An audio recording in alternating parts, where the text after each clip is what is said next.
दुनिया में ज्यादातर लोग यह सोचते हैं कि वे हमेशा तर्कसंगत और सही निर्णय लेते हैं, लेकिन सच्चाई यह है कि हमारी सोच में कई भ्रम और मानसिक जाल छिपे होते हैं। यही वजह है कि हम अक्सर गलतियां करते हैं, चाहे वह हमारी जिंदगी के छोटे फैसले हों या बड़े। The art of thinking clearly किताब, जिसे रोफ डोबेली ने लिखा है, इन मानसिक त्रुटियों को पहचानने और उनसे बचने के तरीके सिखाती है। यह किताब हमें बताती है कि हम कैसे अपनी सोच में सुधार कर सकते हैं और अपने फैसलों को बेहतर बना सकते हैं। इस किताब में 99 छोटे छोटे अध्याय हैं, जिनमें हर अध्याय एक खास मानसिक जाल या सोचने की गलती पर केंद्रित है। उदाहरण के लिए, सर्वाइवरशिप बायस हमें यह समझाने में मदद करता है कि सफलता की कहानियों पर ध्यान केंद्रित करने से हम असफलताओं से मिलने वाले सबक को नजरअंदाज कर देते हैं। वहीं कन्फर्मेशन बायस यह बताता है कि हम केवल वही बातें सुनना पसंद करते हैं जो हमारी पहले से बनी राय को सही साबित करती हैं। यह किताब न केवल व्यक्तिगत जीवन में बल्कि करियर, रिश्तों और सामाजिक जीवन में भी स्पष्ट सोचने की कला सिखाती है। अगर आप भी अपनी सोच को बेहतर बनाना चाहते हैं और गलतियों से बचकर सही निर्णय लेना चाहते हैं, तो यह किताब आपके लिए है। आइए, इस ऑडियो बुक में हम इस किताब के महत्वपूर्ण अध्यायों और उनके पाठों को विस्तार से समझते हैं। अध्याय 1 में रोफ डोबेली ने सर्वाइवरशिप बायस के बारे में बताया है, जिसमें हम केवल सफल लोगों और घटनाओं पर ध्यान केंद्रित करते हैं और असफलताओं को नजरअंदाज कर देते हैं। यह मानसिक त्रुटि तब होती है जब हम यह मानते हैं कि केवल सफल लोगों का तरीका ही सही है, जबकि हम यह भूल जाते हैं कि असफलताओं से भी बहुत कुछ सीखा जा सकता है। डोबेली ने उदाहरण के रूप में सेना के विमानों को लिया, जहां केवल उन विमानों को सुधारने पर ध्यान दिया गया जो वापस लौटे थे, जबकि असफल विमानों की स्थिति को नजरअंदाज कर दिया गया। इस प्रकार हमें हमेशा अपने फैसलों में सिर्फ सफलताओं को ही नहीं, असफलताओं को भी ध्यान में रखना चाहिए, ताकि हम वास्तविकता को सही तरीके से समझ सकें। अध्याय 2 में रोफ डोबेली ने स्विमर्स बॉडी इल्यूजन के बारे में बात की है, जिसमें यह विचार व्यक्त किया गया है कि हम अक्सर किसी व्यक्ति की सफलता को देखकर यह मान लेते हैं कि वह सफलता उसी के प्रयासों का परिणाम है, जबकि हम यह नहीं देखते कि सफलता पाने वाले लोगों की शुरुआत या शारीरिक स्थिति पहले से ही अलग होती है। उदाहरण के रूप में, डोबेली ने तैराकों की शरीर की संरचना का जिक्र किया, जो तैराक बनने से पहले ही विशिष्ट शारीरिक गुणों के साथ होते हैं। यह मानसिक त्रुटि तब होती है जब हम किसी सफल व्यक्ति के बारे में यह मान लेते हैं कि उसी के जैसे परिणाम प्राप्त करने के लिए हमें वही कदम उठाने चाहिए, जबकि असल में सफलता की उत्पत्ति और विशेषताएं अलग हो सकती हैं। हमें यह समझना चाहिए कि सही परिणाम पाने के लिए सिर्फ प्रयास ही नहीं, बल्कि सही परिस्थितियां और स्वाभाविक गुण भी मायने रखते हैं। अध्याय 3 में रोफ डोबेली ने क्लस्टरिंग इल्यूजन के बारे में बात की है, जिसमें यह समझाया गया है कि हम घटनाओं और आंकड़ों में पैटर्न खोजने की प्रवृत्ति रखते हैं, भले ही वे पैटर्न मौजूद न हो। यह मानसिक त्रुटि तब होती है जब हम यादृच्छिक घटनाओं में भी कोई खास संरचना या संबंध देखने लगते हैं, जबकि वास्तविकता में वे केवल संयोग होते हैं। डोबेली ने उदाहरण के रूप में लॉटरी और जुए जैसी घटनाओं का उल्लेख किया, जहां लोग मानते हैं कि कुछ विशेष संख्याएं या परिणाम लगातार एक जैसे होते हैं, जबकि यह केवल एक गलती होती है। हमें यह समझना चाहिए कि कभी-कभी चीजें बिना किसी कारण के भी घटित हो सकती हैं, और हमें यादृच्छिकता और संयोग को समझने की आवश्यकता होती है, ताकि हम अपनी सोच में भ्रमित न हों। अध्याय 4 में रोफ डोबेली ने सोशल प्रूफ के बारे में चर्चा की है, जिसमें यह बताया गया है कि हम अपनी सोच और फैसलों को दूसरों के व्यवहार के आधार पर तय करने की प्रवृत्ति रखते हैं। जब हम नहीं जानते कि किसी स्थिति में क्या करना चाहिए, तो हम दूसरों को देखकर अपना निर्णय लेते हैं। यह मानसिक त्रुटि तब होती है जब हम मान लेते हैं कि अगर बहुत से लोग कुछ कर रहे हैं, तो वह सही है। डोबेली ने उदाहरण के रूप में उन घटनाओं का उल्लेख किया जब लोग किसी संकट या आपातकालीन स्थिति में भी भीड़ के साथ चलते हैं, जबकि सही कार्रवाई करने का निर्णय दूसरों से अलग होना चाहिए। हमें यह समझना चाहिए कि दूसरों का पालन करना हमेशा सही निर्णय नहीं होता, और हमें खुद अपनी सोच और समझ के आधार पर फैसले लेने चाहिए। अध्याय 5 में रोफ डोबेली ने संक कॉस्ट फैलेसी के बारे में बताया है, जो तब होती है जब हम पहले किए गए निवेश, समय, पैसा, प्रयास को देखते हुए किसी परियोजना या स्थिति को छोड़ने में हिचकते हैं, भले ही यह अब लाभकारी न हो। हम सोचते हैं कि अगर हमने पहले ही बहुत कुछ लगा दिया है, तो इसे जारी रखना सही होगा। जबकि असल में हमें केवल वर्तमान स्थिति और भविष्य के परिणामों पर ध्यान देना चाहिए। डोबेली ने उदाहरण के रूप में थिएटर के टिकट का जिक्र किया, जिसमें एक व्यक्ति फिल्म देखकर नाखुश होता है लेकिन टिकट के पैसे के कारण फिल्म देखता रहता है, हालांकि उसे अपनी स्थिति से बाहर निकलने का विकल्प होना चाहिए। हमें यह समझने की आवश्यकता है कि पहले किया गया निवेश अब हमारे फैसलों को प्रभावित नहीं करना चाहिए और हमें केवल भविष्य के लाभ और हानि के आधार पर निर्णय लेना चाहिए। अध्याय 6 में रोल्फ डोबेली ने रेसिप्रोसिटी यानी आपसी लेन देन के सिद्धांत के बारे में बताया है। यह मानसिक त्रुटि तब होती है जब हम किसी से कुछ प्राप्त करने पर खुद को मजबूर महसूस करते हैं कि हमें भी उसे कुछ देना चाहिए, भले ही हमें यह न चाहें। डोबेली ने बताया कि जब कोई हमें कोई छोटा सा उपहार या एहसान करता है तो हम स्वाभाविक रूप से उस एहसान का बदला चुकाने की कोशिश करते हैं, क्योंकि हमें लगता है कि यह एक सामाजिक दायित्व है। यह सिद्धांत बाजारों और विज्ञापनों में भी इस्तेमाल होता है, जहां कंपनियां छोटे उपहार या छूट देकर ग्राहक से अधिक खरीदारी करने की उम्मीद करती हैं। हमें यह समझना चाहिए कि अगर कोई हमें कुछ दे रहा है तो हमें इसे लेने के लिए मजबूर नहीं होना चाहिए और हमें अपने निर्णयों को तर्क और आवश्यकता के आधार पर लेना चाहिए, न कि आपसी लेन देन की भावना से।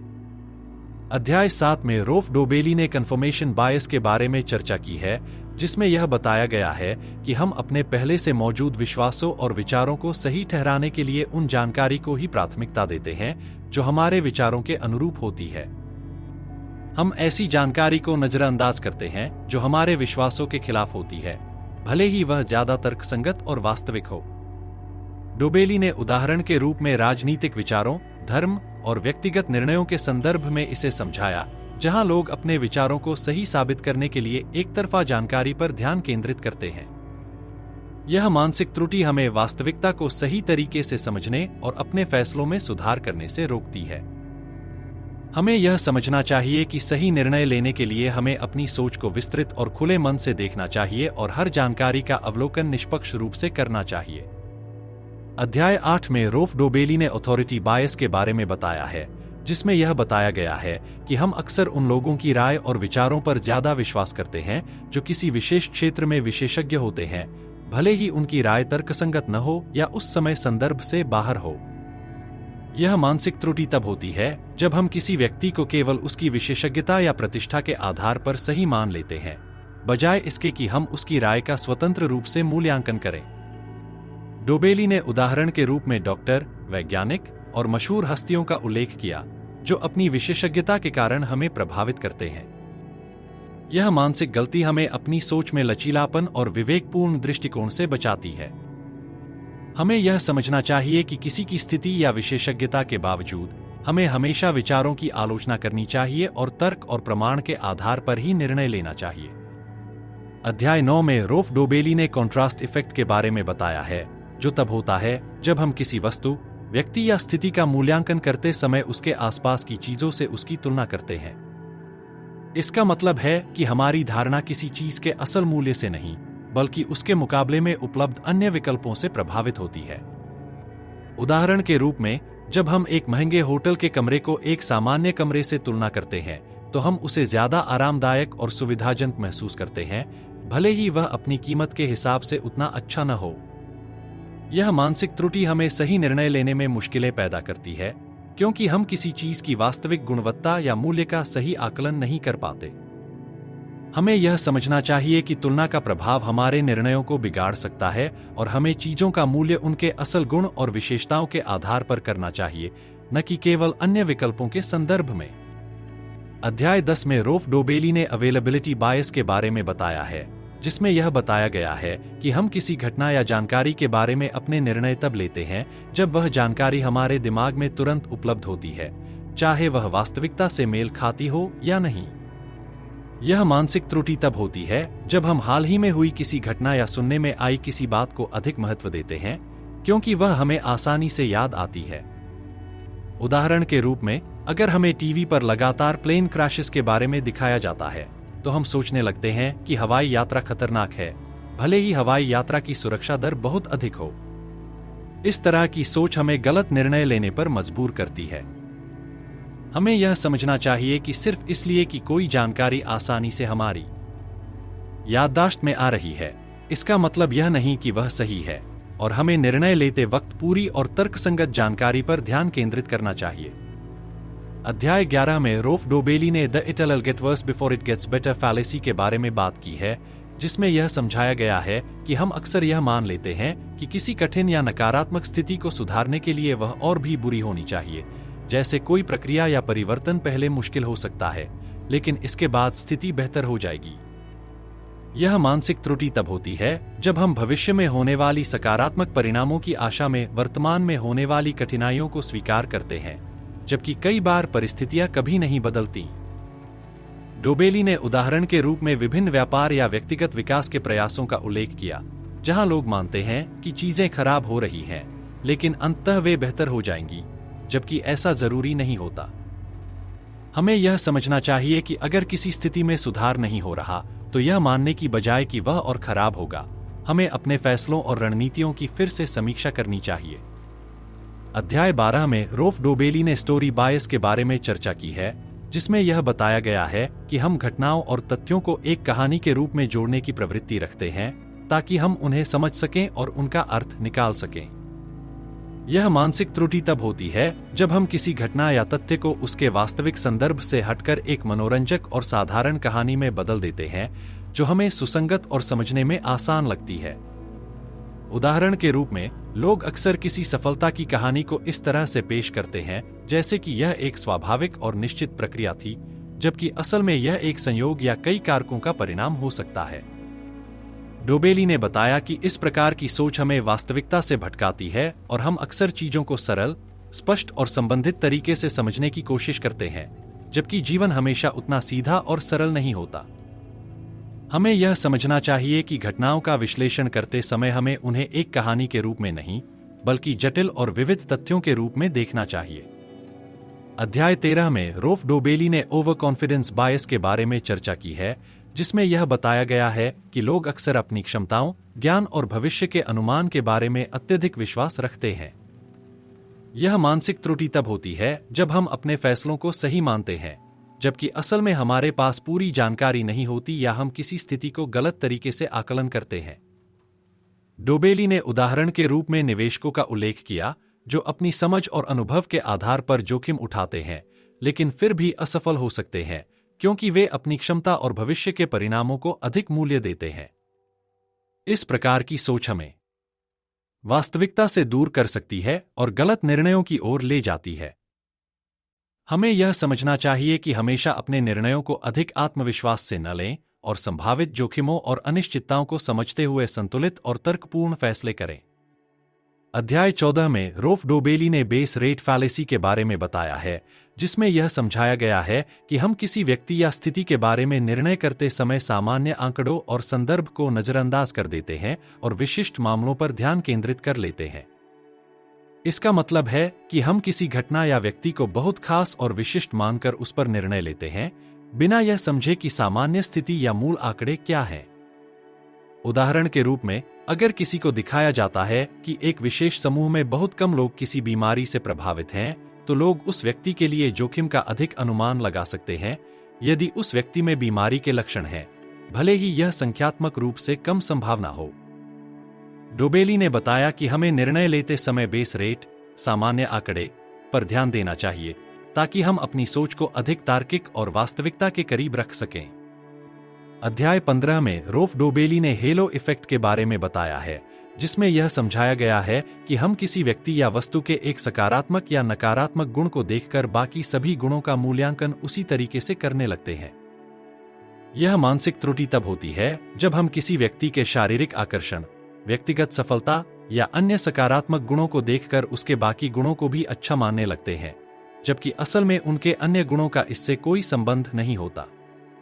उदाहरण के लिए, अगर किसी व्यक्ति को पेशेवर जीवन में सफलता मिलती है, तो हम स्वाभाविक रूप से उसे निजी जीवन में भी सक्षम और आदर्श मान लेते हैं, भले ही उसकी वास्तविक स्थिति अलग हो। डोबेली ने यह बताया कि इस प्रकार की सोच हमें सही तरीके से किसी व्यक्ति या स्थिति का मूल्यांकन करने से रोकती है। हमें किसी व्यक्ति या वस्तु के हर पहलू का स्वतंत्र रूप से मूल्यांकन करना चाहिए, न कि केवल एक पहलू के आधार पर पूरे मूल्यांकन को प्रभावित करने देना चाहिए। अध्याय 16 में रोल्फ डोबेली ने द प्लानिंग फैलेसी के बारे में बताया है, जिसमें यह समझाया गया है कि हम किसी प्रोजेक्ट या कार्य को पूरा करने के लिए अधिक आत्मविश्वास और समय का अनुमान लगाते हैं, जबकि असल में यह कार्य अधिक समय और प्रयास लेता है। यह मानसिक त्रुटि तब होती है जब हम किसी परियोजना को शुरू करते समय उसकी जटिलताओं और संभावित बाधाओं का सही तरीके से आकलन नहीं करते और इसे जल्दी पूरा करने की योजना बनाते हैं। डोबेली ने उदाहरण के रूप में निर्माण कार्यों या सॉफ्टवेयर विकास के प्रोजेक्ट्स का उल्लेख किया, जहां अनुमानित समय सीमा को अक्सर पूरा नहीं किया जा सकता। यह भ्रम हमें समय की सही योजना बनाने और प्रोजेक्ट्स में संभावित अड़चनों को समझने से रोकता है। हमें यह समझना चाहिए कि किसी भी कार्य को योजनाबद्ध करने से पहले उसकी पूरी संभावना और जोखिम का सही आकलन करना चाहिए, ताकि हम वास्तविक समय सीमा और प्रयास को बेहतर तरीके से प्रबंधित कर सकें। अध्याय 17 में रोल्फ डोबेली ने लॉस अवर्जन के बारे में बताया है, जिसमें यह बताया गया है कि हम खोने की भावना से ज्यादा डरते हैं और इसे पाने की तुलना में अधिक महत्व देते हैं। यह मानसिक त्रुटि तब होती है जब हम यह महसूस करते हैं कि किसी चीज को खोने का दर्द उसे पाने के सुख से कहीं अधिक होता है, और यही कारण है कि हम जोखिमों से बचने की कोशिश करते हैं, भले ही वह हमें लाभ दे सकता हो। डोबेली ने उदाहरण के रूप में निवेशकों का जिक्र किया, जो किसी संभावित लाभ के मुकाबले अपने निवेश को खोने से डरते हैं, और इस कारण से वे हमेशा सुरक्षित विकल्पों का चुनाव करते हैं, जो कभी-कभी उन्हें अधिक नुकसान में डालता है। यह मानसिकता हमें अपने फैसलों में अधिक संतुलित दृष्टिकोण अपनाने से रोकती है, क्योंकि हम नुकसान के डर से अवसरों को नजरअंदाज कर सकते हैं। हमें यह समझना चाहिए कि कभी-कभी जोखिम लेना जरूरी हो सकता है और हमें नुकसान और लाभ दोनों की सही समीक्षा करनी चाहिए, ताकि हम अच्छे फैसले ले सकें। अध्याय 18 में रोल्फ डोबेली ने एंडोमेंट इफेक्ट के बारे में बताया है, जिसमें यह बताया गया है कि जब हम किसी वस्तु के मालिक हो जाते हैं, तो हम उसे अपनी वास्तविक कीमत से अधिक मूल्यवान समझने लगते हैं। यह मानसिक त्रुटि तब होती है जब हम किसी वस्तु को अपने पास रखने के बाद उसके मूल्य को अतिरंजित करते हैं, जबकि अगर वह वस्तु हमारे पास नहीं होती तो हम शायद उसे कम महत्व देते। उदाहरण के रूप में, एक व्यक्ति किसी पुरानी कार या चीज को बेचने की कोशिश करता है और उसे अधिक कीमत पर बेचने की कोशिश करता है, क्योंकि वह उस चीज से भावनात्मक रूप से जुड़ा हुआ होता है। डोबेली ने बताया कि इस प्रभाव के कारण हम अपनी वस्तुओं का मूल्य इस प्रकार आकलन करते हैं, जैसे वह दूसरों के मुकाबले अधिक महत्वपूर्ण या मूल्यवान हो, भले ही उनका असल मूल्य बहुत कम हो। हमें यह समझना चाहिए कि एक वस्तु का असल मूल्य किसी अन्य व्यक्ति की नजर से अलग हो सकता है, और हमें इसे केवल भावनाओं के आधार पर नहीं आंकना चाहिए। अध्याय 19 में रोल्फ डोबेली ने फ्रेमिंग इफेक्ट के बारे में बताया है, जिसमें यह बताया गया है कि किसी जानकारी को प्रस्तुत करने का तरीका हमारे निर्णयों को प्रभावित करता है। यह मानसिक त्रुटि तब होती है जब हम किसी तथ्य को केवल एक विशेष तरीके से प्रस्तुत किए जाने पर उसे अलग तरीके से समझते हैं, भले ही जानकारी वही हो। उदाहरण के रूप में, अगर किसी चिकित्सा प्रक्रिया को यह कहते हुए प्रस्तुत किया जाता है कि 90% मरीज सफलतापूर्वक ठीक हो जाते हैं, तो लोग इसे सकारात्मक रूप में देखेंगे, जबकि अगर इसे इस प्रकार प्रस्तुत किया जाता है कि 10% मरीजों की स्थिति खराब हो जाती है, तो लोग इसे नकारात्मक रूप में देखेंगे, जबकि दोनों में एक ही तथ्य है। डोबेली ने बताया कि यह मानसिक प्रभाव हमारे निर्णयों को इस प्रकार प्रभावित करता है कि हम कभी-कभी जानकारी को पूरी तरह से समझे बिना ही निर्णय ले लेते हैं। हमें यह समझना चाहिए कि जानकारी को किसी विशेष तरीके से प्रस्तुत किया जा सकता है, और हमें हमेशा तथ्यों को निष्पक्ष रूप से मूल्यांकन करना चाहिए, बिना किसी पूर्वाग्रह के। अध्याय 20 में रोल्फ डोबेली ने ग्रुपथिंक के बारे में चर्चा की है, जिसमें यह बताया गया है कि समूहों में लोगों का विचार एक समान हो जाता है और वे अपने व्यक्तिगत विचारों को त्याग कर समूह के सामान्य विचारों का अनुसरण करते हैं। यह मानसिक त्रुटि तब होती है जब समूह का दबाव व्यक्तियों को अपनी स्वतंत्र सोच छोड़ने और समूह के विचारों से सहमत होने के लिए मजबूर करता है, ताकि कोई विवाद या संघर्ष न हो। डोबेली ने उदाहरण के रूप में टीमों और संगठनों का जिक्र किया, जहां एक व्यक्ति को डर होता है कि अगर वह समूह के विचार से अलग राय रखेगा तो उसे अस्वीकार कर दिया जाएगा या आलोचना की जाएगी। इस प्रकार की सोच से समूह निर्णयों की गुणवत्ता कम हो जाती है और कभी-कभी महत्वपूर्ण विचारों को नजरअंदाज कर दिया जाता है। हमें यह समझना चाहिए कि समूह में विभिन्न दृष्टिकोणों और विचारों को प्रोत्साहित करना चाहिए, ताकि अधिक बेहतर और संतुलित निर्णय लिए जा सकें और हम समूह दबाव से बच सकें। अध्याय 21 में रोल्फ डोबेली ने द कर्स ऑफ नॉलेज के बारे में बताया है, जिसमें यह समझाया गया है कि जब हम किसी विषय में विशेषज्ञ होते हैं तो हम यह मानने लगते हैं कि दूसरे भी उसी विषय को उतना समझते हैं। यह मानसिक त्रुटि तब होती है जब हम किसी विषय की जटिलताओं या पहलुओं को समझने में असमर्थ होते हैं और उसे दूसरों पर लागू करने की कोशिश करते हैं जिन्हें उस विषय का कम ज्ञान होता है। उदाहरण के रूप में, विशेषज्ञ अपने ज्ञान को सामान्य लोगों से साझा करते समय तकनीकी भाषा का इस्तेमाल करते हैं, जिससे वे अपनी बात सही तरीके से नहीं समझा पाते।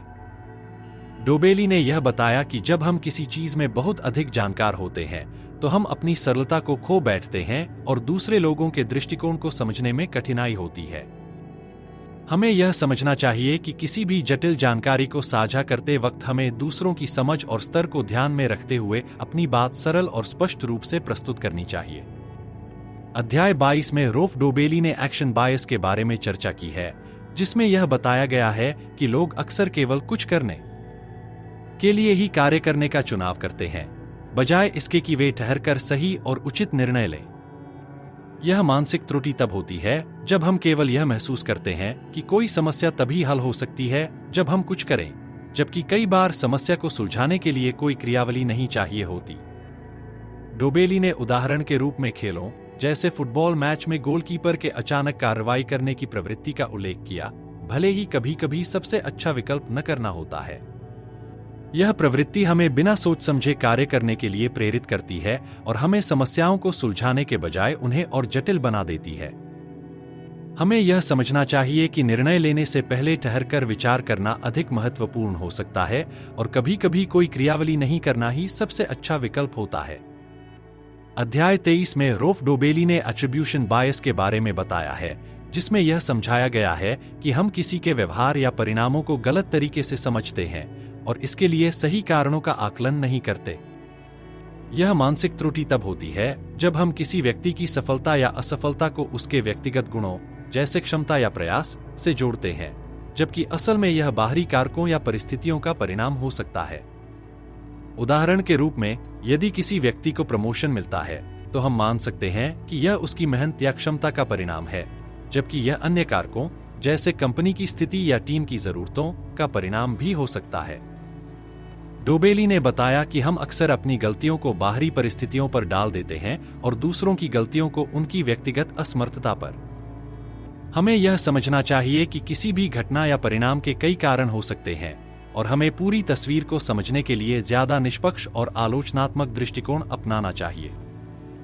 अध्याय 24 में रोल्फ डोबेली ने आउटकम बायस के बारे में चर्चा की है, जिसमें यह बताया गया है कि हम किसी निर्णय या प्रक्रिया का मूल्यांकन उसके परिणाम के आधार पर करते हैं, न कि उस प्रक्रिया की गुणवत्ता या तर्कसंगता के आधार पर। यह मानसिक त्रुटि तब होती है जब हम केवल नतीजे को देखकर यह तय करते हैं कि निर्णय सही था या गलत, चाहे निर्णय लेने की प्रक्रिया कितनी ही अच्छी या खराब क्यों न हो। उदाहरण के रूप में, यदि कोई व्यक्ति बिना हेलमेट पहने बाइक चलाता है और सुरक्षित पहुंच जाता है, तो हम यह मान सकते हैं कि हेलमेट पहनना जरूरी नहीं था, जबकि यह विचार जोखिम भरा और गलत है। डोबेली ने बताया कि हमें परिणाम के बजाय निर्णय लेने की प्रक्रिया को ध्यान में रखना चाहिए और यह देखना चाहिए कि क्या वह प्रक्रिया तर्कसंगत और सही थी। हमें यह समझना चाहिए कि अच्छे परिणाम कभी-कभी गलत निर्णयों से भी आ सकते हैं और खराब परिणाम सही प्रक्रिया के बावजूद हो सकते हैं, इसलिए हमें निर्णय का मूल्यांकन उसकी प्रक्रिया पर आधारित करना चाहिए, न कि केवल नतीजों पर। अध्याय 25 में रोल्फ डोबेली ने पैराडॉक्स ऑफ चॉइस के बारे में चर्चा की है, जिसमें यह बताया गया है कि जब हमारे पास विकल्पों की अधिकता होती है तो यह हमें निर्णय लेने में भ्रमित और असंतुष्ट कर देती है। यह मानसिक त्रुटि तब होती है जब हम यह महसूस करते हैं कि ज्यादा विकल्प होना बेहतर है, लेकिन असल में यह हमें तनाव, संदेह और पछतावे की स्थिति में डालता है। उदाहरण के रूप में, अगर हमें कई ब्रांड्स के बीच एक उत्पाद चुनना हो तो हम यह तय नहीं कर पाते कि कौन सा सबसे अच्छा है और अंत में लिए गए निर्णय से पूरी तरह संतुष्ट नहीं होते। डोबेली ने बताया कि विकल्पों की अधिकता हमारे समय और ऊर्जा को बर्बाद कर सकती है और हमें अनिश्चितता की स्थिति में डाल सकती है।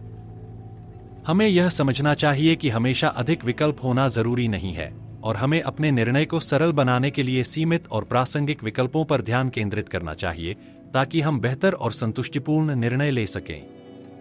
अध्याय 26 में रोफ डोबेली ने लाइकिंग बायस के बारे में चर्चा की है, जिसमें यह बताया गया है कि हम उन लोगों की बातों और विचारों को ज्यादा महत्व देते हैं जिन्हें हम पसंद करते हैं।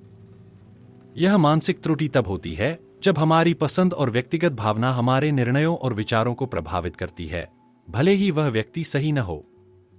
उदाहरण के लिए, अगर हमें कोई सेल्स पर्सन पसंद आता है तो हम उसके द्वारा बेचे जा रहे उत्पाद को बेहतर मानने लगते हैं, भले ही वह उत्पाद हमारी जरूरतों के लिए उपयुक्त न हो। डोबेली ने यह बताया कि इस प्रकार की सोच हमें तर्कसंगत तरीके से निर्णय लेने से रोक सकती है और हमारे विचार पूर्वाग्रह से ग्रस्त हो सकते हैं। हमें यह समझना चाहिए कि निर्णय लेते समय हमारी भावनाओं का प्रभाव कम होना चाहिए और हमें व्यक्ति के बजाय तथ्य और तर्क पर ध्यान देना चाहिए ताकि हम निष्पक्ष और सही निर्णय ले सकें। अध्याय 27 में रोफ डोबेली ने सोशल प्रूफ के बारे में बताया है, जिसमें यह समझाया गया है कि हम अपने निर्णय और व्यवहार को इस आधार पर तय करते हैं कि दूसरे लोग क्या कर रहे हैं। यह मानसिक त्रुटि तब होती है जब हम सोचते हैं कि अगर बहुत से लोग किसी चीज को सही मानते हैं तो वह सही ही होगी, चाहे वह वस्तुतः गलत ही क्यों न हो। उदाहरण के लिए, अगर हम देखते हैं कि एक रेस्तरां में भीड़ है तो हम मान लेते हैं कि वहां का खाना अच्छा होगा, भले ही हमारे पास इसकी गुणवत्ता के बारे में कोई जानकारी न हो। डोबेली ने बताया कि यह प्रवृत्ति हमें गलत निर्णय लेने और स्वतंत्र सोचने से रोकती है। हमें यह समझना चाहिए कि हर स्थिति में बहुसंख्यक की राय सही नहीं होती और हमें अपनी सोच और तथ्यों के आधार पर निर्णय लेने चाहिए, न कि केवल इस पर कि दूसरे लोग क्या कर रहे हैं। अध्याय 28 में रोफ डोबेली ने रिग्रेशन टू द मीन के बारे में चर्चा की है, जिसमें यह समझाया गया है कि अत्यधिक अच्छे या बुरे परिणाम आमतौर पर समय के साथ औसत स्तर पर लौट आते हैं। यह मानसिक त्रुटि तब होती है जब हम किसी असाधारण घटना को सामान्य मानने लगते हैं और यह उम्मीद करते हैं कि ऐसा लगातार होता रहेगा। उदाहरण के लिए, अगर कोई खिलाड़ी एक मैच में असाधारण प्रदर्शन करता है तो हम यह मान सकते हैं कि वह हर मैच में ऐसा करेगा, जबकि वास्तविकता में उसका प्रदर्शन औसत स्तर पर लौट आएगा। डोबेली ने बताया कि हमें इस तथ्य को समझना चाहिए कि अत्यधिक अच्छे या बुरे परिणाम अक्सर अस्थायी होते हैं और समय के साथ सामान्य हो जाते हैं। हमें निर्णय लेते समय इस बात का ध्यान रखना चाहिए और असाधारण घटनाओं को उनकी वास्तविक संभावना और संदर्भ में देखना चाहिए। अध्याय 29 में रोफ डोबेली ने इल्यूजन ऑफ कंट्रोल के बारे में चर्चा की है, जिसमें यह बताया गया है कि हम यह मानने लगते हैं कि हम ऐसी परिस्थितियों को भी नियंत्रित कर सकते हैं जो पूरी तरह हमारे नियंत्रण से बाहर हैं। यह मानसिक त्रुटि तब होती है जब हम सोचते हैं कि हमारी क्रियाएं या निर्णय उन परिणामों को प्रभावित कर सकते हैं जो वास्तव में संयोग या बाहरी कारकों पर निर्भर हैं। उदाहरण के लिए, लॉटरी टिकट खरीदते समय लोग यह महसूस कर सकते हैं कि अगर वे खुद नंबर चुनते हैं तो जीतने की संभावना बढ़ जाएगी, जबकि यह पूरी तरह भाग्य पर आधारित होता है। डोबेली ने बताया कि इस प्रकार की सोच हमें आत्मविश्वास से भर सकती है, लेकिन यह हमें वास्तविकता से दूर भी कर देती है। हमें यह समझना चाहिए कि हमारे नियंत्रण की सीमाएं क्या हैं और हमें उन चीजों पर ध्यान केंद्रित करना चाहिए जिन्हें हम वास्तव में नियंत्रित कर सकते हैं, ताकि हम अधिक व्यावहारिक और संतुलित दृष्टिकोण अपना सकें। अध्याय 30 में रोफ डोबेली ने इंसेंटिव सुपर रिस्पॉन्स टेंडेंसी के बारे में चर्चा की है, जिसमें यह बताया गया है कि लोग उन प्रोत्साहनों इंसेंटिव्स के प्रति अत्यधिक प्रतिक्रिया देते हैं जो उनके लिए फायदेमंद होते हैं, भले ही इसका परिणाम लंबे समय में नकारात्मक हो। यह मानसिक त्रुटि तब होती है जब लोग अपनी अल्पकालिक इच्छाओं को पूरा करने के लिए प्रोत्साहनों का पीछा करते हैं, बिना यह सोचे कि इसका बड़ा असर क्या होगा। उदाहरण के लिए, अगर किसी कंपनी में कर्मचारियों को केवल बिक्री बढ़ाने के लिए बोनस दिया जाता है तो वे केवल संख्या बढ़ाने पर ध्यान केंद्रित करेंगे, भले ही इससे ग्राहक संतुष्टि या उत्पाद की गुणवत्ता पर नकारात्मक असर पड़े। डोबेली ने समझाया कि प्रोत्साहन संरचनाओं को सावधानीपूर्वक डिजाइन किया जाना चाहिए ताकि वे सही व्यवहार को प्रेरित करें और दीर्घकालिक लाभ सुनिश्चित करें। हमें यह समझना चाहिए कि हर प्रोत्साहन के पीछे छिपे संभावित परिणामों का आकलन करना आवश्यक है ताकि हम संतुलित और दूरदर्शी निर्णय ले सकें। अध्याय 31 में रोफ डोबेली ने क्लस्टरिंग इल्यूजन के बारे में चर्चा की है, जिसमें यह बताया गया है कि हम यादृच्छिक रैंडम घटनाओं में पैटर्न या अर्थ खोजने की प्रवृत्ति रखते हैं, भले ही ऐसा कोई पैटर्न या कारण न हो। यह मानसिक त्रुटि तब होती है जब हम यादृच्छिक डेटा को व्यवस्थित मानने लगते हैं और इसमें अर्थ ढूंढने की कोशिश करते हैं। उदाहरण के लिए, अगर किसी लॉटरी में बार बार कुछ खास नंबर आते हैं तो लोग यह मान सकते हैं कि इसमें कोई पैटर्न है, जबकि यह पूरी तरह संयोग हो सकता है। डोबेली ने बताया कि यह प्रवृत्ति हमें गलत निष्कर्षों तक ले जा सकती है और हमें भ्रमित कर सकती है। हमें यह समझना चाहिए कि यादृच्छिकता का अपना एक स्वाभाविक व्यवहार होता है और हर बार उसमें कोई तर्कसंगत पैटर्न या कारण ढूंढना जरूरी नहीं होता। हमें तर्क और तथ्यों पर आधारित सोच अपनानी चाहिए ताकि हम सही निर्णय ले सकें। अध्याय 32 में रोल्फ डोबेली ने कंजंक्शन फैलेसी के बारे में चर्चा की है, जिसमें यह बताया गया है कि हम दो घटनाओं के एक साथ होने की संभावना को किसी एक घटना के अकेले होने की संभावना से अधिक मान लेते हैं, जबकि ऐसा नहीं होता। यह मानसिक त्रुटि तब होती है जब हम अपनी सहज धारणा के आधार पर किसी जटिल स्थिति को गलत तरीके से समझते हैं। उदाहरण के लिए, अगर किसी व्यक्ति को यह बताया जाए कि लिंडा एक बैंक कर्मचारी है और नारीवादी है, तो ज्यादातर लोग इसे ज्यादा संभावित मानते हैं, जबकि केवल लिंडा एक बैंक कर्मचारी है अधिक संभावित है। डोबेली ने समझाया कि यह भ्रम हमारी सोचने की क्षमता को कमजोर करता है और हमें तथ्यों की बजाय भावनाओं और धारणाओं पर निर्भर करता है। हमें यह समझना चाहिए कि किसी भी घटना की वास्तविक संभावना का मूल्यांकन करते समय तर्कसंगत दृष्टिकोण अपनाना चाहिए और संयोगों के आधार पर निष्कर्ष निकालने से बचना चाहिए। अध्याय 33 में रोल्फ डोबेली ने हेलो इफेक्ट के बारे में चर्चा की है, जिसमें यह बताया गया है कि किसी व्यक्ति, उत्पाद या संगठन की एक खास विशेषता हमारे पूरे मूल्यांकन को प्रभावित कर देती है। यह मानसिक त्रुटि तब होती है जब हम किसी एक सकारात्मक या नकारात्मक गुण के आधार पर किसी के बारे में पूरी राय बना लेते हैं। उदाहरण के लिए, अगर कोई व्यक्ति दिखने में आकर्षक है तो हम यह मान सकते हैं कि वह बुद्धिमान और मेहनती भी होगा, भले ही हमारे पास इसके लिए कोई प्रमाण न हो। डोबेली ने बताया कि यह प्रभाव हमें तर्कसंगत और निष्पक्ष मूल्यांकन करने से रोकता है। हमें यह समझना चाहिए कि किसी व्यक्ति या चीज की एक विशेषता को उसकी पूरी पहचान का आधार नहीं बनाना चाहिए। इसके बजाय हमें हर पहलू को अलग अलग और निष्पक्ष रूप से आंकना चाहिए ताकि हम बेहतर और सही निर्णय ले सकें। अध्याय 34 में रोल्फ डोबेली ने सेल्फ सर्विंग बायस के बारे में चर्चा की है, जिसमें यह बताया गया है कि हम अपने अच्छे परिणामों को अपनी कड़ी मेहनत और क्षमता का परिणाम मानते हैं, जबकि अपने बुरे परिणामों को बाहरी परिस्थितियों या भाग्य पर डाल देते हैं। यह मानसिक त्रुटि तब होती है जब हम अपनी असफलताओं के लिए दूसरों या परिस्थितियों को दोषी ठहराते हैं, जबकि अपनी सफलताओं का श्रेय खुद को देते हैं। उदाहरण के लिए, यदि कोई व्यक्ति नौकरी में प्रमोशन प्राप्त करता है तो वह इसे अपनी मेहनत और प्रतिभा का परिणाम मानता है, लेकिन अगर उसे प्रमोशन नहीं मिलता तो वह इसे कंपनी की नीतियों या अन्य बाहरी कारणों पर डाल देता है। डोबेली ने बताया कि यह प्रवृत्ति हमें आत्ममुग्ध और दोषारोपण की ओर ले जाती है, जिससे हम अपनी गलतियों से सीखने में असफल रहते हैं। हमें यह समझना चाहिए कि हमें अपनी असफलताओं को भी स्वीकार करना चाहिए और खुद को सुधारने के लिए जिम्मेदारी लेनी चाहिए, ताकि हम व्यक्तिगत और पेशेवर रूप से विकास कर सकें। अध्याय 35 में रोल्फ डोबेली ने संक कॉस्ट फैलेसी के बारे में चर्चा की है, जिसमें यह बताया गया है कि हम पहले किए गए निवेश, समय, पैसा या प्रयास को देखते हुए अपने निर्णयों को प्रभावित करते हैं, भले ही उस निवेश का वर्तमान निर्णय से कोई संबंध न हो। यह मानसिक त्रुटि तब होती है जब हम पहले के खर्चों को बचाने के लिए आगे और अधिक निवेश करने का फैसला करते हैं, जबकि इससे हमारे लिए नुकसान हो सकता है।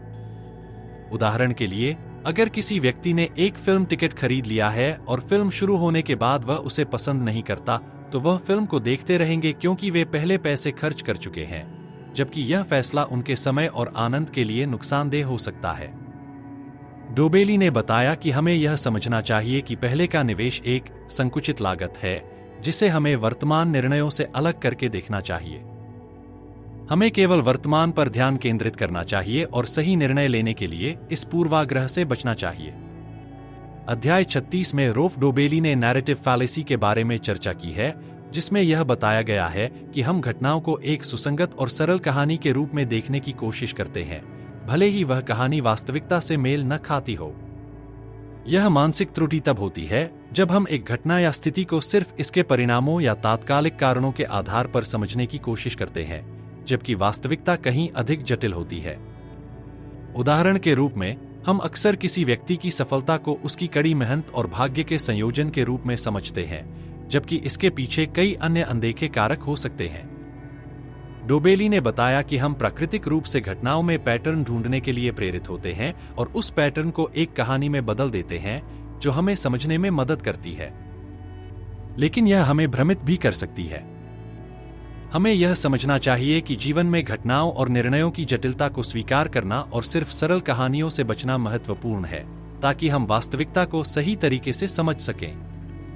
अध्याय 37 में रोल्फ डोबेली ने दी फंडामेंटल एट्रीब्यूशन एरर के बारे में चर्चा की है, जिसमें यह बताया गया है कि हम दूसरों के व्यवहार को उनके व्यक्तिगत गुणों से जोड़ने की प्रवृत्ति रखते हैं, जबकि अपनी गलतियों को बाहरी परिस्थितियों या परिस्थितियों पर डालते हैं। यह मानसिक त्रुटि तब होती है जब हम किसी अन्य व्यक्ति के गलत व्यवहार को उसकी असमर्थता या चरित्र की कमी मानते हैं, जबकि अपने खुद के गलत निर्णयों को हम बाहरी कारणों या परिस्थिति के प्रभाव के रूप में देख सकते हैं। उदाहरण के लिए, यदि कोई व्यक्ति देर से आता है तो हम उसे आलसी या लापरवाह मान सकते हैं, जबकि यदि हम खुद देर से आते हैं तो हम इसे ट्रैफिक या अन्य कारणों पर डाल सकते हैं। डोबेली ने बताया कि यह मानसिक त्रुटि हमें दूसरों के प्रति निष्पक्ष और सहानुभूतिपूर्वक सोचने से रोकती है और हमें अपनी गलतियों को समझने और सुधारने में भी मदद नहीं करती। हमें यह समझना चाहिए कि किसी व्यक्ति के व्यवहार के पीछे हमेशा परिस्थितियां हो सकती हैं, और हमें खुद को और दूसरों को न्यायपूर्ण और अधिक खुले मन से देखना चाहिए। अध्याय 38 में रोल्फ डोबेली ने ग्रुपथिंक के बारे में चर्चा की है, जिसमें यह बताया गया है कि जब लोग एक समूह में होते हैं तो वे अक्सर व्यक्तिगत सोच को त्याग कर समूह के सामूहिक विचारों का पालन करते हैं, भले ही वे जानते हों कि यह विचार सही नहीं हो सकते।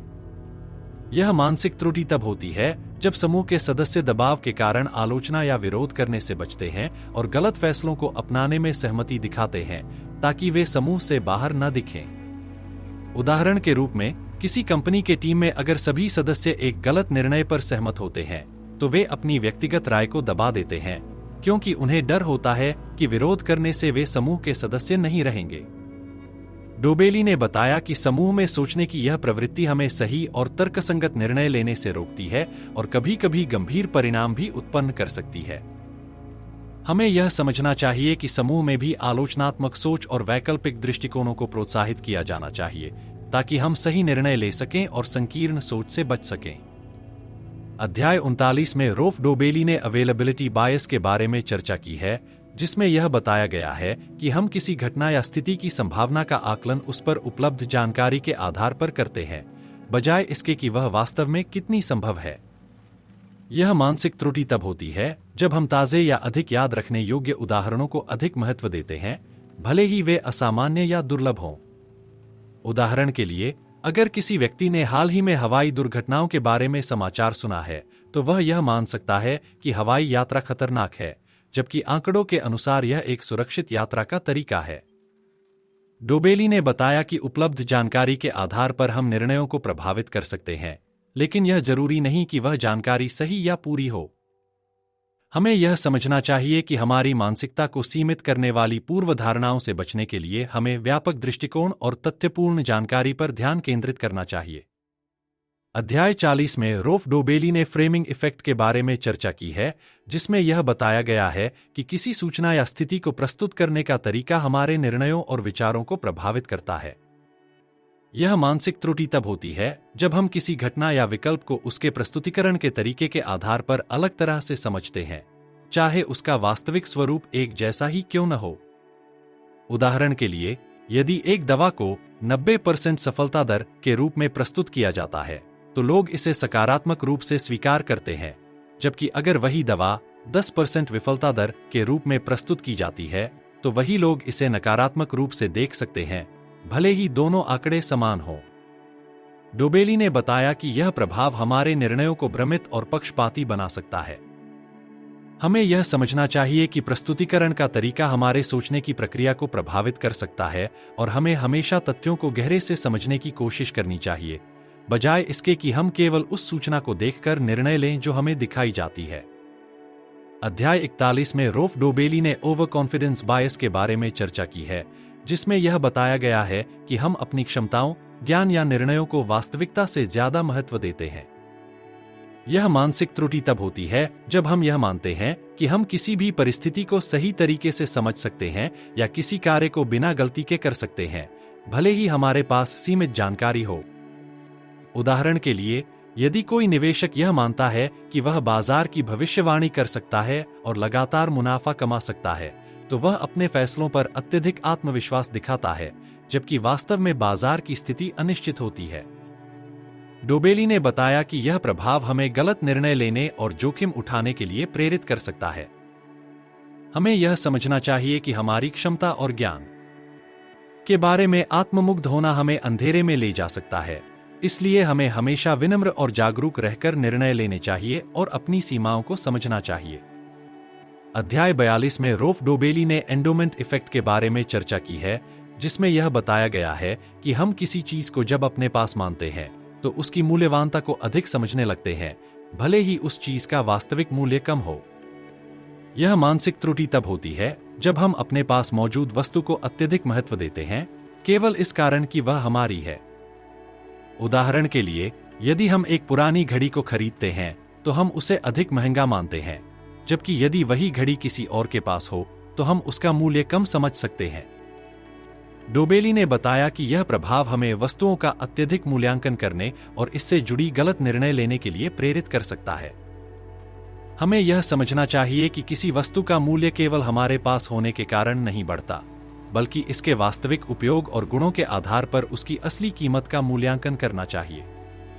अध्याय 43 में रोफ डोबेली ने the law of small numbers के बारे में चर्चा की है, जिसमें यह बताया गया है कि हम छोटे समूहों के आधार पर बड़े निष्कर्ष निकालने की प्रवृत्ति रखते हैं, जबकि छोटे नमूनों से सामान्यीकरण करना गलत होता है। यह मानसिक त्रुटि तब होती है जब हम किसी छोटे डेटा सेट से बड़े निष्कर्ष निकालने की कोशिश करते हैं, जबकि छोटे समूहों में संयोग और विचलन का प्रभाव अधिक होता है। उदाहरण के लिए, अगर किसी छोटे समूह में एक निवेश योजना बहुत अच्छा प्रदर्शन करती है, तो हम मान सकते हैं कि यह योजना सभी के लिए सफल होगी, जबकि बड़े समूह में यह उतना प्रभावी नहीं हो सकता। डोबेली ने बताया कि छोटे आंकड़ों से सामान्यीकरण करना अक्सर भ्रम पैदा करता है और गलत निर्णयों की ओर ले जाता है। हमें यह समझना चाहिए कि छोटे आंकड़ों को बड़े पैमाने पर लागू करने से पहले यह जरूरी है कि हम पूरी और विविध जानकारी पर आधारित निर्णय लें, ताकि हम वास्तविकता को सही तरीके से समझ सकें।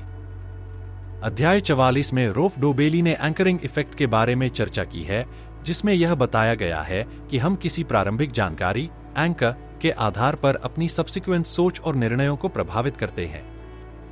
यह मानसिक त्रुटि तब होती है जब हम किसी प्रारंभिक मूल्य या सूचना से प्रभावित हो जाते हैं और उसी के आसपास अपने निर्णय को समायोजित करते हैं, भले ही वह प्रारंभिक जानकारी अप्रासंगिक या गलत हो। उदाहरण के लिए, अगर हम किसी वस्तु का मूल्य $500 सुनते हैं, तो हम $400 को सस्ता समझ सकते हैं, जबकि वस्तु की असली कीमत बहुत कम हो सकती है। डोबेली ने बताया कि यह प्रभाव हमारे निर्णयों को पक्षपाती बना सकता है और हमें वास्तविक मूल्य और तथ्यों से भटकने के लिए प्रेरित कर सकता है। हमें यह समझना चाहिए कि किसी भी प्रारंभिक जानकारी को बिना तर्क और संदर्भ के आधार पर अपने निर्णयों में शामिल करना गलत हो सकता है और हमें हमेशा स्वतंत्र रूप से मूल्यांकन करना चाहिए। अध्याय 45 में रोफ डोबेली ने प्लानिंग फैलेसी के बारे में चर्चा की है, जिसमें यह बताया गया है कि हम किसी योजना के पूरा होने में लगने वाले समय और संसाधनों का आकलन करने में गलत अनुमान लगाते हैं। यह मानसिक त्रुटि तब होती है जब हम किसी कार्य को पूरा करने में लगने वाली समय सीमा और लागत को कम आंकते हैं, जबकि वास्तविकता में वह अधिक हो सकती है। उदाहरण के लिए, जब हम किसी परियोजना की शुरुआत करते हैं, तो हम अनुमान लगाते हैं कि यह जल्दी और कम खर्च में पूरा हो जाएगा, जबकि वास्तविकता में कई अप्रत्याशित समस्याएं उत्पन्न हो सकती हैं जो योजना को प्रभावित करती हैं। डोबेली ने बताया कि यह प्रभाव हमें जरूरत से ज्यादा आत्मविश्वास और सादगी से भर सकता है, जिससे हम अपनी योजनाओं में आवश्यक तैयारियों और संसाधनों की सही तरीके से पहचान नहीं कर पाते। हमें यह समझना चाहिए कि किसी भी योजना को सफल बनाने के लिए हमें यथार्थवादी दृष्टिकोण अपनाना चाहिए और संभावित अड़चनों के लिए तैयार रहना चाहिए। अध्याय 46 में रोफ डोबेली ने सर्वाइवरशिप बायस के बारे में चर्चा की है, जिसमें यह बताया गया है कि हम केवल सफल लोगों या चीजों पर ध्यान केंद्रित करते हैं और असफलताओं को अनदेखा कर देते हैं, जिससे हमारे निर्णय और सोच पर गलत प्रभाव पड़ता है। यह मानसिक त्रुटि तब होती है जब हम केवल उन उदाहरणों को देखते हैं जो जीवित या सफल हैं, जबकि उन उदाहरणों को नजरअंदाज कर देते हैं जो विफल हो गए।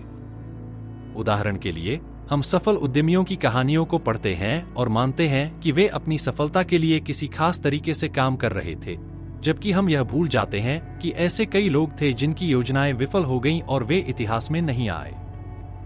डोबेली ने बताया कि यह प्रभाव हमें असफलताओं से सीखने और सही निष्कर्ष पर पहुंचने से रोकता है। हमें यह समझना चाहिए कि सफलता और विफलता दोनों से सीखना जरूरी है और हमें केवल सफलताओं की बजाय पूरी तस्वीर पर ध्यान देना चाहिए। अध्याय 47 में रोल्फ डोबेली ने द कॉन्ट्रास्ट इफेक्ट के बारे में चर्चा की है, जिसमें यह बताया गया है कि हम चीजों का मूल्यांकन करते समय उन चीजों के आपसी तुलना के आधार पर निर्णय लेते हैं। यह मानसिक त्रुटि तब होती है जब हम किसी वस्तु, व्यक्ति या स्थिति को एक दूसरे से तुलना करते हैं और इस तुलना के परिणामस्वरूप हम वास्तविक मूल्यांकन को गलत तरीके से समझते हैं। उदाहरण के लिए, यदि किसी व्यक्ति को एक औसत नौकरी का प्रस्ताव मिलता है और उसके बाद उसे एक उच्च वेतन वाली नौकरी का प्रस्ताव मिलता है, तो वह पहले प्रस्ताव को कम आकर्षक मान सकता है, भले ही वह पहले प्रस्ताव उसकी आवश्यकताओं के हिसाब से बेहतर हो सकता है। डोबेली ने बताया कि यह प्रभाव हमारे निर्णयों को पक्षपाती बना सकता है, क्योंकि हम उन चीजों की तुलना करते हैं जो सीधे संबंधित नहीं होती। हमें यह समझना चाहिए कि तुलना करते समय वास्तविक और अप्रासंगिक कारकों को अलग करना आवश्यक है, ताकि हम सही निर्णय ले सकें। अध्याय 48 में रोल्फ डोबेली ने सोशल प्रूफ के बारे में चर्चा की है, जिसमें यह बताया गया है कि हम अक्सर अपने निर्णयों और व्यवहार को दूसरों के द्वारा किए गए कार्यों के आधार पर निर्धारित करते हैं, यह सोचकर कि यदि अन्य लोग कुछ कर रहे हैं तो वह सही होगा। यह मानसिक त्रुटि तब होती है जब हम यह मान लेते हैं कि यदि बड़ी संख्या में लोग किसी विशेष व्यवहार को अपनाते हैं तो वह व्यवहार सही या उचित होगा। उदाहरण के लिए, यदि एक रेस्टोरेंट में बहुत से लोग हैं तो हम मान सकते हैं कि वहां का खाना अच्छा होगा, भले ही हमें इसका खुद का अनुभव न हो। डोबेली ने बताया कि यह प्रभाव हमें गलत निर्णय लेने के लिए प्रेरित कर सकता है, क्योंकि हम अपनी स्वतंत्र सोच को छोड़कर समाज के प्रभाव में आ जाते हैं। हमें यह समझना चाहिए कि लोकप्रियता हमेशा गुणवत्ता या सही होने का प्रमाण नहीं होती और हमें अपने निर्णय स्वतंत्र रूप से तथ्यों और तर्कों के आधार पर लेने चाहिए। अध्याय 49 में रोल्फ डोबेली ने द डनिंग-क्रूगर इफेक्ट के बारे में चर्चा की है, जिसमें यह बताया गया है कि कम ज्ञान या अनुभव वाले लोग अपनी क्षमता का अत्यधिक मूल्यांकन करते हैं, जबकि अधिक जानकार लोग अपनी क्षमताओं का वास्तविक मूल्यांकन करते हैं। यह मानसिक त्रुटि तब होती है जब लोग अपनी कम समझ या सीमित अनुभव के कारण अपनी क्षमताओं को अधिक महत्वपूर्ण मानते हैं और दूसरों की तुलना में अपने आप को ज्यादा सक्षम समझते हैं। उदाहरण के लिए, एक व्यक्ति जो किसी क्षेत्र में शुरुआत कर रहा है, वह अक्सर यह मान सकता है कि वह जल्दी ही विशेषज्ञ बन जाएगा, जबकि वास्तव में उसे अधिक अनुभव और प्रशिक्षण की आवश्यकता होती है। डोबेली ने बताया कि यह प्रभाव व्यक्ति को अपनी कमजोरियों को पहचानने और सुधारने में असमर्थ बनाता है, क्योंकि उसे अपनी वास्तविक क्षमता का आकलन नहीं होता। हमें यह समझना चाहिए कि आत्म-मूल्यांकन में संतुलन बनाए रखना जरूरी है और अपनी सीमाओं को पहचानते हुए खुद को लगातार सुधारने की दिशा में काम करना चाहिए। अध्याय 50 में रोल्फ डोबेली ने रिग्रेशन टू द मीन के बारे में चर्चा की है, जिसमें यह बताया गया है कि अत्यधिक अच्छा या बुरा प्रदर्शन अक्सर सामान्य स्तर की ओर लौटता है।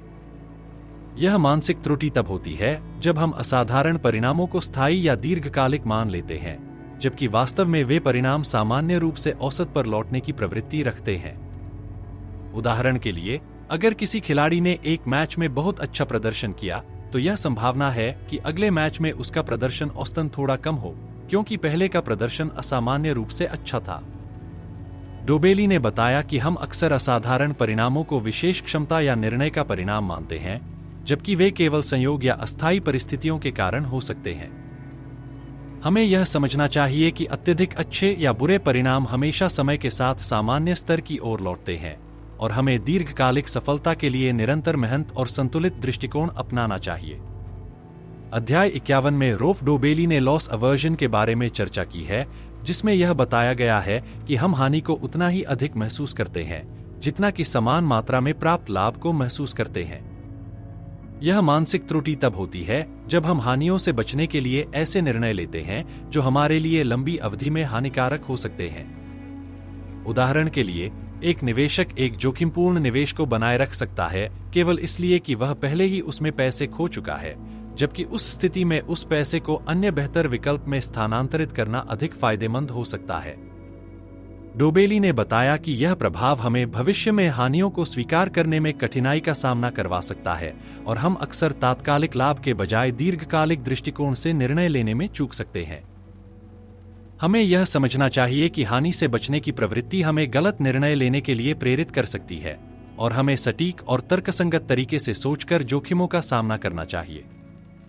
अध्याय 52 में रोफ डोबेली ने द हेलो इफेक्ट के बारे में चर्चा की है, जिसमें यह बताया गया है कि हम किसी व्यक्ति या वस्तु के एक पहलू के आधार पर उसकी अन्य सभी विशेषताओं का मूल्यांकन करते हैं, भले ही वे एक दूसरे से संबंधित न हो। यह मानसिक त्रुटि तब होती है जब हम किसी व्यक्ति के एक सकारात्मक या नकारात्मक गुण को देखकर उसे पूरी तरह से अच्छा या बुरा मान लेते हैं। उदाहरण के लिए, यदि कोई व्यक्ति आकर्षक दिखता है तो हम स्वाभाविक रूप से मान सकते हैं कि वह स्मार्ट, दयालु और सक्षम भी होगा, जबकि वास्तविकता में ये गुण जरूरी नहीं कि जुड़े हों। डोबेली ने बताया कि यह प्रभाव हमारे निर्णयों को पक्षपाती बना सकता है और हमें किसी व्यक्ति या वस्तु के संपूर्ण मूल्यांकन के लिए उस एक पहलू को न मानकर पूरे संदर्भ पर विचार करना चाहिए। हमें यह समझना चाहिए कि हमें किसी व्यक्ति या वस्तु के बारे में सोचते समय एकल गुणों के आधार पर निर्णय लेने से बचना चाहिए और अपनी सोच को अधिक समग्र और तर्कसंगत बनाना चाहिए। अध्याय 53 में रोफ डोबेली ने द संक कॉस्ट फैलेसी के बारे में चर्चा की है, जिसमें यह बताया गया है कि लोग पहले की गई लागत, जो अब वापस नहीं लाई जा सकती, को ध्यान में रखकर निर्णय लेने की गलती करते हैं और इसे अपने वर्तमान निर्णयों में शामिल करते हैं। यह मानसिक त्रुटि तब होती है जब हम पहले की गई लागत या प्रयास के आधार पर किसी परियोजना को जारी रखने का निर्णय लेते हैं, भले ही अब वह सही नहीं हो। उदाहरण के लिए, अगर किसी व्यक्ति ने किसी व्यवसाय में बहुत पैसा और समय निवेश किया है, तो वह अपनी निवेश की गई राशि को ध्यान में रखते हुए उस व्यवसाय को बनाए रखने की कोशिश कर सकता है, जबकि उसे यह समझना चाहिए कि वर्तमान स्थिति के अनुसार उस व्यवसाय को छोड़ देना अधिक फायदेमंद हो सकता है। डोबेली ने बताया कि यह प्रभाव हमें अतीत में की गई गलतियों के कारण भविष्य में भी गलत निर्णय लेने के लिए प्रेरित कर सकता है। हमें यह समझना चाहिए कि पहले की गई लागत या प्रयासों को भविष्य के निर्णयों में शामिल करना हमें और भी नुकसान में डाल सकता है और हमें केवल वर्तमान तथ्यों और स्थिति के आधार पर निर्णय लेना चाहिए।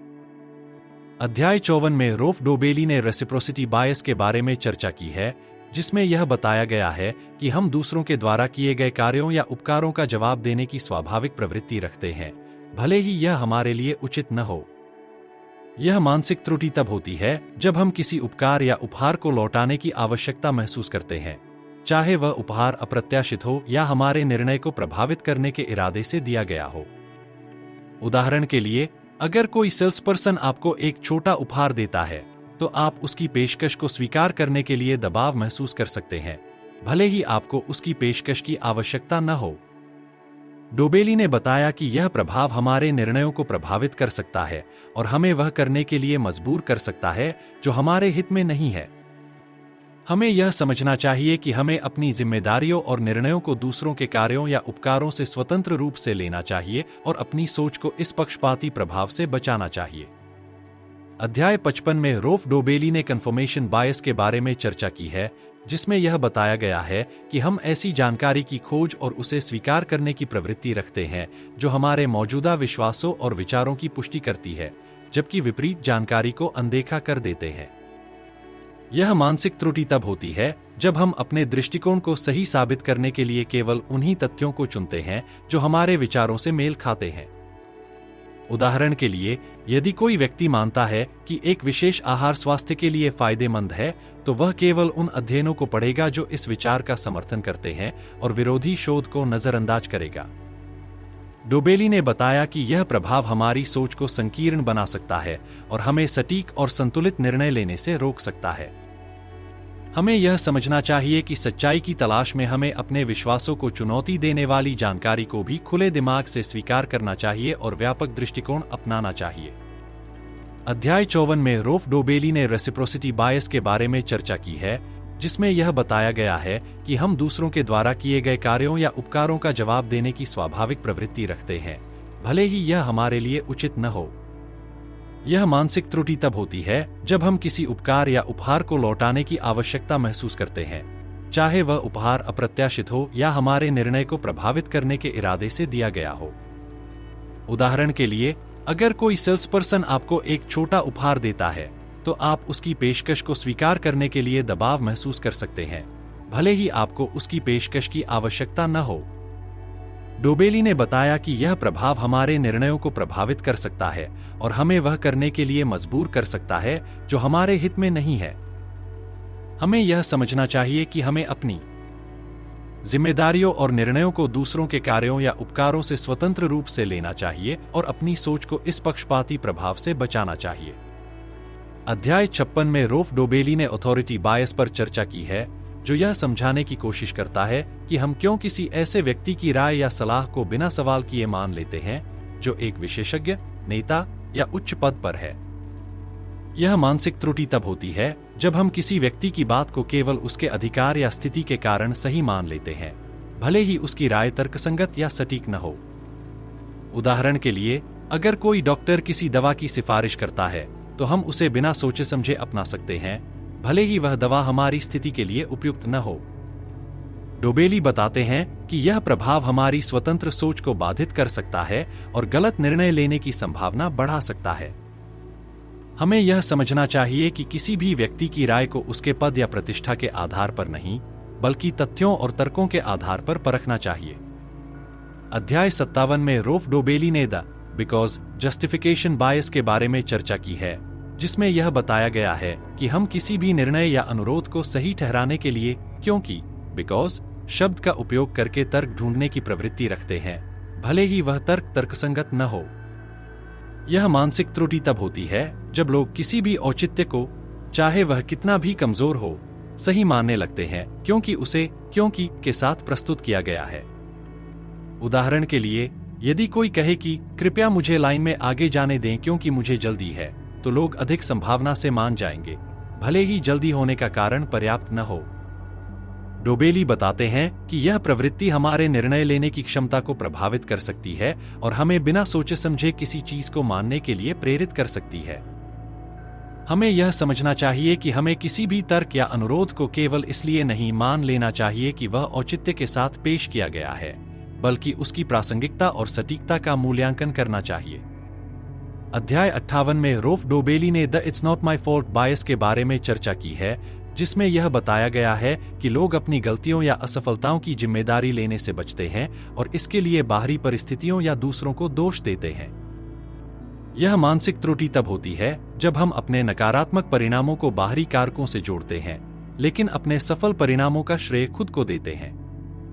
उदाहरण के लिए, यदि किसी व्यक्ति को परीक्षा में कम अंक मिलते हैं, तो वह कह सकता है कि सवाल कठिन थे या शिक्षक ने ठीक से पढ़ाया नहीं, लेकिन अगर अच्छे अंक आते हैं तो वह इसे अपनी मेहनत और योग्यता का परिणाम मानता है। डोबेली ने बताया कि यह प्रभाव हमें आत्मालोचना से बचने और अपनी गलतियों से सीखने में असमर्थ बना सकता है। अध्याय 64 में रोल्फ डोबेली ने दी प्लानिंग फैलेसी पर चर्चा की है, जिसमें यह बताया गया है कि हम किसी परियोजना या कार्य को पूरा करने के लिए अधिक समय, संसाधन और प्रयास की आवश्यकता का सही अनुमान नहीं लगा पाते। यह मानसिक त्रुटि तब होती है जब हम अपने कामों या योजनाओं को अधिक आत्मविश्वास के साथ, लेकिन वास्तविकता से हटकर अनुमानित करते हैं। उदाहरण के लिए, किसी व्यक्ति को लगता है कि वह एक सप्ताह में अपना घर साफ कर सकता है, जबकि उसे यह समझने में समय लगता है कि इसमें बहुत अधिक समय और प्रयास लगेगा।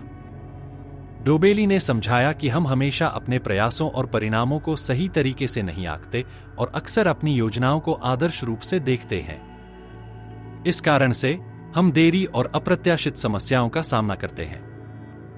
हमें यह समझना चाहिए कि योजनाओं में लचीलापन रखना चाहिए और संभावित विलंब और समस्याओं को ध्यान में रखते हुए सही अनुमान लगाना चाहिए।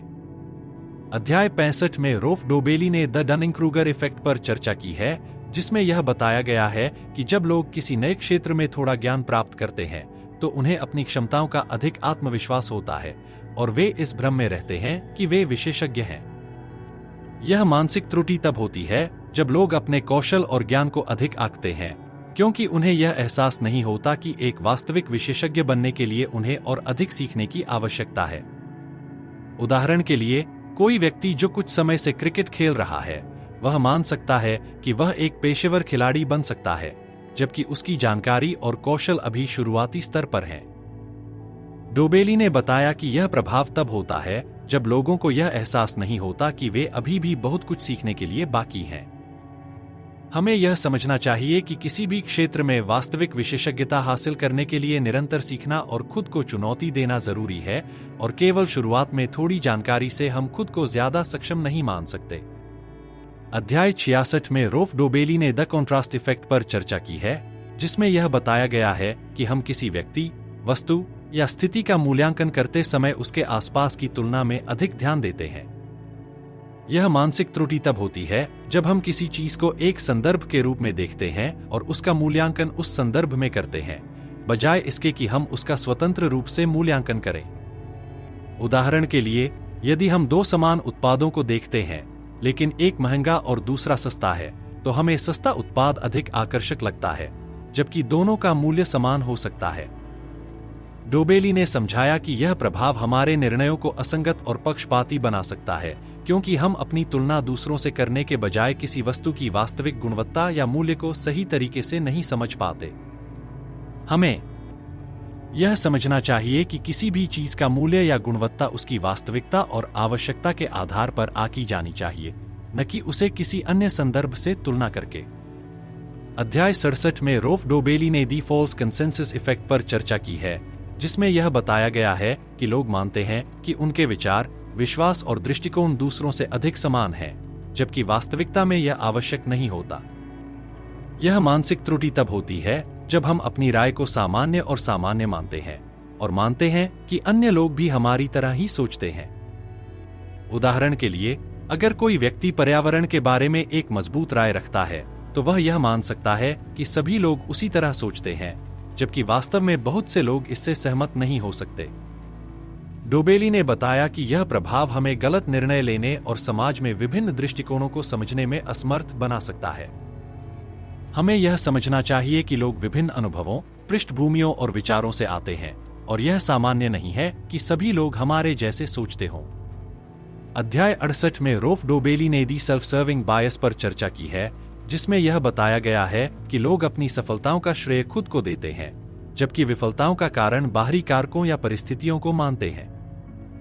यह मानसिक त्रुटि तब होती है जब हम अपनी सफलता को अपनी मेहनत और कौशल का परिणाम मानते हैं, लेकिन जब हम असफल होते हैं तो हम इसे बाहरी कारकों जैसे भाग्य या दूसरों की गलती के कारण मानते हैं। उदाहरण के लिए, यदि किसी व्यक्ति को नौकरी मिलती है तो वह इसे अपनी कड़ी मेहनत का परिणाम मान सकता है, लेकिन यदि उसे नौकरी से हाथ धोना पड़ता है तो वह इसे कंपनी की खराब नीतियों या अन्य कारकों का दोषी मानता है।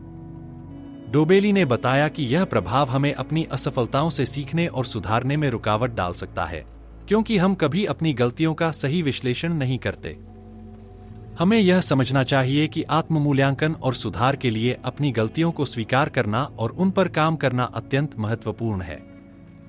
अध्याय 75 में रोफ डोबेली ने दी ग्रुप थिंक पर चर्चा की है, जिसमें यह बताया गया है कि समूह में एकमत होने की इच्छा और सामूहिक निर्णय लेने की प्रक्रिया में कभी-कभी लोग खुद के विचारों और आलोचनाओं को दबा देते हैं ताकि वे सामूहिक सद्भाव बनाए रखें। यह मानसिक त्रुटि तब होती है जब लोग किसी समूह के भीतर की स्थिति को बनाए रखने के लिए अपने व्यक्तिगत दृष्टिकोण से समझौता करते हैं, बजाय इसके कि वे अपने विचारों को स्वतंत्र रूप से साझा करें। उदाहरण के लिए, यदि एक टीम के सभी सदस्य एक दिशा में सोच रहे होते हैं तो कोई भी सदस्य अपनी असहमत राय व्यक्त करने में संकोच करता है, क्योंकि उसे लगता है कि यह समूह की एकता को नुकसान पहुंचा सकता है। डोबेली ने बताया कि यह प्रभाव निर्णय लेने की प्रक्रिया को कमजोर कर सकता है और गलत परिणामों का कारण बन सकता है। हमें यह समझना चाहिए कि विविध विचार और आलोचनाएं किसी भी निर्णय को बेहतर बना सकती हैं, और हमें समूह में अपने व्यक्तिगत विचारों को व्यक्त करने से डरना नहीं चाहिए। अध्याय 76 में रोफ डोबेली ने दी संक कॉस्ट फैलेसी पर चर्चा की है, जिसमें यह बताया गया है कि लोग पहले किए गए निवेश, समय, पैसे या प्रयास को देखकर भविष्य के निर्णयों को प्रभावित करते हैं, भले ही वह निवेश अब लाभकारी न हो। यह मानसिक त्रुटि तब होती है जब हम यह सोचते हैं कि अगर हमने कुछ समय या पैसे किसी काम में लगा दिए हैं तो हमें उसे छोड़ना नहीं चाहिए, भले ही वह अब हमें किसी लाभ का संकेत न दे। उदाहरण के लिए, यदि किसी व्यक्ति ने किसी फिल्म के टिकट पर पैसे खर्च किए हैं और फिल्म देखने में वह खुश नहीं है, तो वह पूरी फिल्म देखने की कोशिश करता है सिर्फ इसलिए क्योंकि उसने पहले पैसे खर्च किए थे, जबकि उसे समय का सही उपयोग करना चाहिए था। डोबेली ने बताया कि यह प्रभाव हमें अपने निर्णयों को सही तरीके से नहीं लेने देता, क्योंकि हम पहले किए गए निवेश को लेकर भावनात्मक रूप से जुड़े रहते हैं। हमें यह समझना चाहिए कि किसी भी निर्णय में पहले किए गए निवेश को लेकर भावनाओं के बजाय वास्तविक तथ्यों और वर्तमान स्थितियों को प्राथमिकता देनी चाहिए। अध्याय 77 में रोफ डोबेली ने द हेलो इफेक्ट पर चर्चा की है, जिसमें यह बताया गया है कि किसी व्यक्ति के एक अच्छे गुण के आधार पर हम उसके अन्य गुणों को भी सकारात्मक रूप से आंकते हैं। यह मानसिक त्रुटि तब होती है जब हम किसी व्यक्ति के एक पहलू, जैसे उनकी शारीरिक आकर्षण, अच्छे व्यवहार या उच्च दर्जे की किसी विशेषता को देखकर उनके अन्य गुणों के बारे में भी अच्छा सोचने लगते हैं। उदाहरण के लिए, अगर कोई व्यक्ति बहुत आकर्षक या अच्छे कपड़े पहनता है, तो हम यह मान सकते हैं कि वह बुद्धिमान या ईमानदार भी होगा, जबकि यह जरूरी नहीं है। डोबेली ने बताया कि यह प्रभाव हमें अपनी सोच में पक्षपाती बना सकता है और हम किसी व्यक्ति के सभी गुणों का गलत आकलन कर सकते हैं। हमें यह समझना चाहिए कि किसी भी व्यक्ति का मूल्यांकन सभी पहलुओं को ध्यान में रखते हुए स्वतंत्र रूप से और तर्कसंगत तरीके से करना चाहिए। अध्याय 78 में रोफ डोबेली ने द ऑप्टिमिज्म बायस पर चर्चा की है, जिसमें यह बताया गया है कि लोग आमतौर पर अपने भविष्य को अधिक सकारात्मक रूप में देखते हैं और मानते हैं कि बुरी घटनाएं उनके साथ नहीं होंगी। यह मानसिक त्रुटि तब होती है जब हम अपनी योजनाओं और जीवन के परिणामों के बारे में अत्यधिक आशावादी होते हैं और हमें लगता है कि सब कुछ सही रहेगा, भले ही हमारे पास इसके लिए पर्याप्त तैयारी या योजना न हो। उदाहरण के लिए, कोई व्यक्ति सोचता है कि उसका नया व्यवसाय बिना किसी कठिनाई के सफल हो जाएगा, जबकि वास्तविकता में उसे विभिन्न बाधाओं का सामना करना पड़ सकता है। डोबेली ने बताया कि यह प्रभाव हमें जोखिमों और संभावित समस्याओं को नजरअंदाज करने के लिए प्रेरित करता है, जिससे हम अपनी योजनाओं में असफल हो सकते हैं। हमें यह समझना चाहिए कि आशावादिता के साथ साथ हमें सतर्कता और वास्तविकता को भी ध्यान में रखते हुए योजना बनानी चाहिए। अध्याय 79 में रोफ डोबेली ने दी अवेलेबिलिटी ह्यूरिस्टिक पर चर्चा की है, जिसमें यह बताया गया है कि लोग अपने निर्णयों को इस आधार पर बनाते हैं कि उन्हें किस प्रकार की जानकारी आसानी से याद आती है, न कि उस जानकारी की वास्तविकता या समग्रता पर। यह मानसिक त्रुटि तब होती है जब हम किसी घटना या जानकारी का आकलन इस आधार पर करते हैं कि वह हमारे मन में कितनी आसानी से ताजे रूप में आती है, बजाय इसके कि यह जानकारी कितनी पूरी और सटीक है। उदाहरण के लिए, अगर हम समाचारों में लगातार प्लेन क्रैशेस के बारे में सुनते हैं, तो हमें यह लगने लगता है कि हवाई यात्रा खतरनाक है, जबकि हवाई यात्रा के आंकड़े यह दर्शाते हैं कि यह बहुत सुरक्षित है। डोबेली ने बताया कि यह प्रभाव हमें हमारे निर्णयों में पक्षपाती बना सकता है, क्योंकि हम केवल वह जानकारी याद करते हैं जो हमारे पास ताजे रूप में होती है, जबकि हमें सभी संभावनाओं और तथ्यों को समग्र रूप से देखना चाहिए। अध्याय 80 में रोफ डोबेली ने दी नैरेटिव फैलेसी पर चर्चा की है, जिसमें यह बताया गया है कि लोग घटनाओं को एक सुसंगत और आसान कहानी में बदलने की प्रवृत्ति रखते हैं, ताकि वे उन्हें समझ सकें, भले ही वास्तविकता उतनी सरल न हो। यह मानसिक त्रुटि तब होती है जब हम अतीत की घटनाओं को एक सहज और तार्किक कथा के रूप में ढालने की कोशिश करते हैं, जिससे हम उन घटनाओं के बीच की जटिलताओं और अनिश्चितताओं को नजरअंदाज कर देते हैं। उदाहरण के लिए, अगर किसी व्यवसाय को विफलता का सामना करना पड़ा, तो हम उसे इस तरह समझने की कोशिश कर सकते हैं कि इसमें कोई विशेष कारण था, जबकि वास्तव में इसके पीछे कई जटिल और अप्रत्याशित कारण हो सकते हैं। अध्याय 69 में रोफ डोबेली ने दी एंकरिंग इफेक्ट पर चर्चा की है, जिसमें यह बताया गया है कि लोग किसी निर्णय को करते समय पहली जानकारी या संदर्भ एंकर को अत्यधिक महत्व देते हैं, जो बाद में उनके निर्णयों को प्रभावित करता है। यह मानसिक त्रुटि तब होती है जब हम किसी शुरुआती बिंदु को अपनी सोच का आधार मानते हैं और उसके आधार पर बाकी निर्णयों को आकार देते हैं, भले ही वह जानकारी प्रासंगिक या सटीक न हो। उदाहरण के लिए, अगर एक कपड़े की कीमत पहले 5,000 रुपए थी और फिर उसे 3,000 रुपए में बेचने की घोषणा की जाती है, तो हम इसे एक अच्छा सौदा मान सकते हैं, जबकि वास्तव में 3,000 रुपए भी अधिक हो सकते हैं।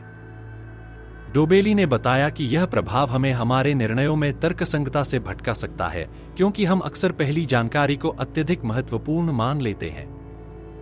हमें यह समझना चाहिए कि निर्णय लेने से पहले सभी उपलब्ध जानकारी का सही तरीके से विश्लेषण करना चाहिए और पहले प्राप्त जानकारी को अपने फैसले पर हावी होने से रोकना चाहिए।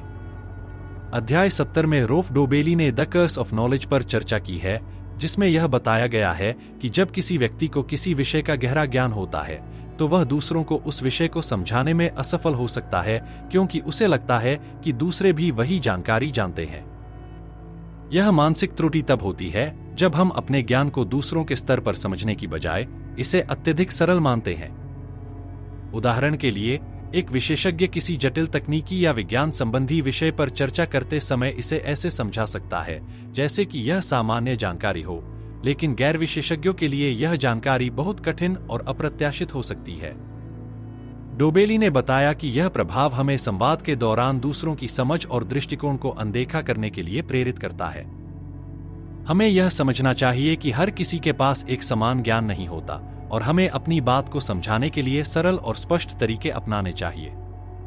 अध्याय 71 में रोफ डोबेली ने सोशल प्रूफ पर चर्चा की है, जिसमें यह बताया गया है कि लोग अपने निर्णयों को दूसरों के व्यवहार और राय के आधार पर बनाते हैं, विशेषकर जब वे अनिश्चित होते हैं। यह मानसिक त्रुटि तब होती है जब हम यह मानते हैं कि अगर दूसरे लोग किसी चीज को कर रहे हैं या मानते हैं, तो वह सही या बेहतर होगा।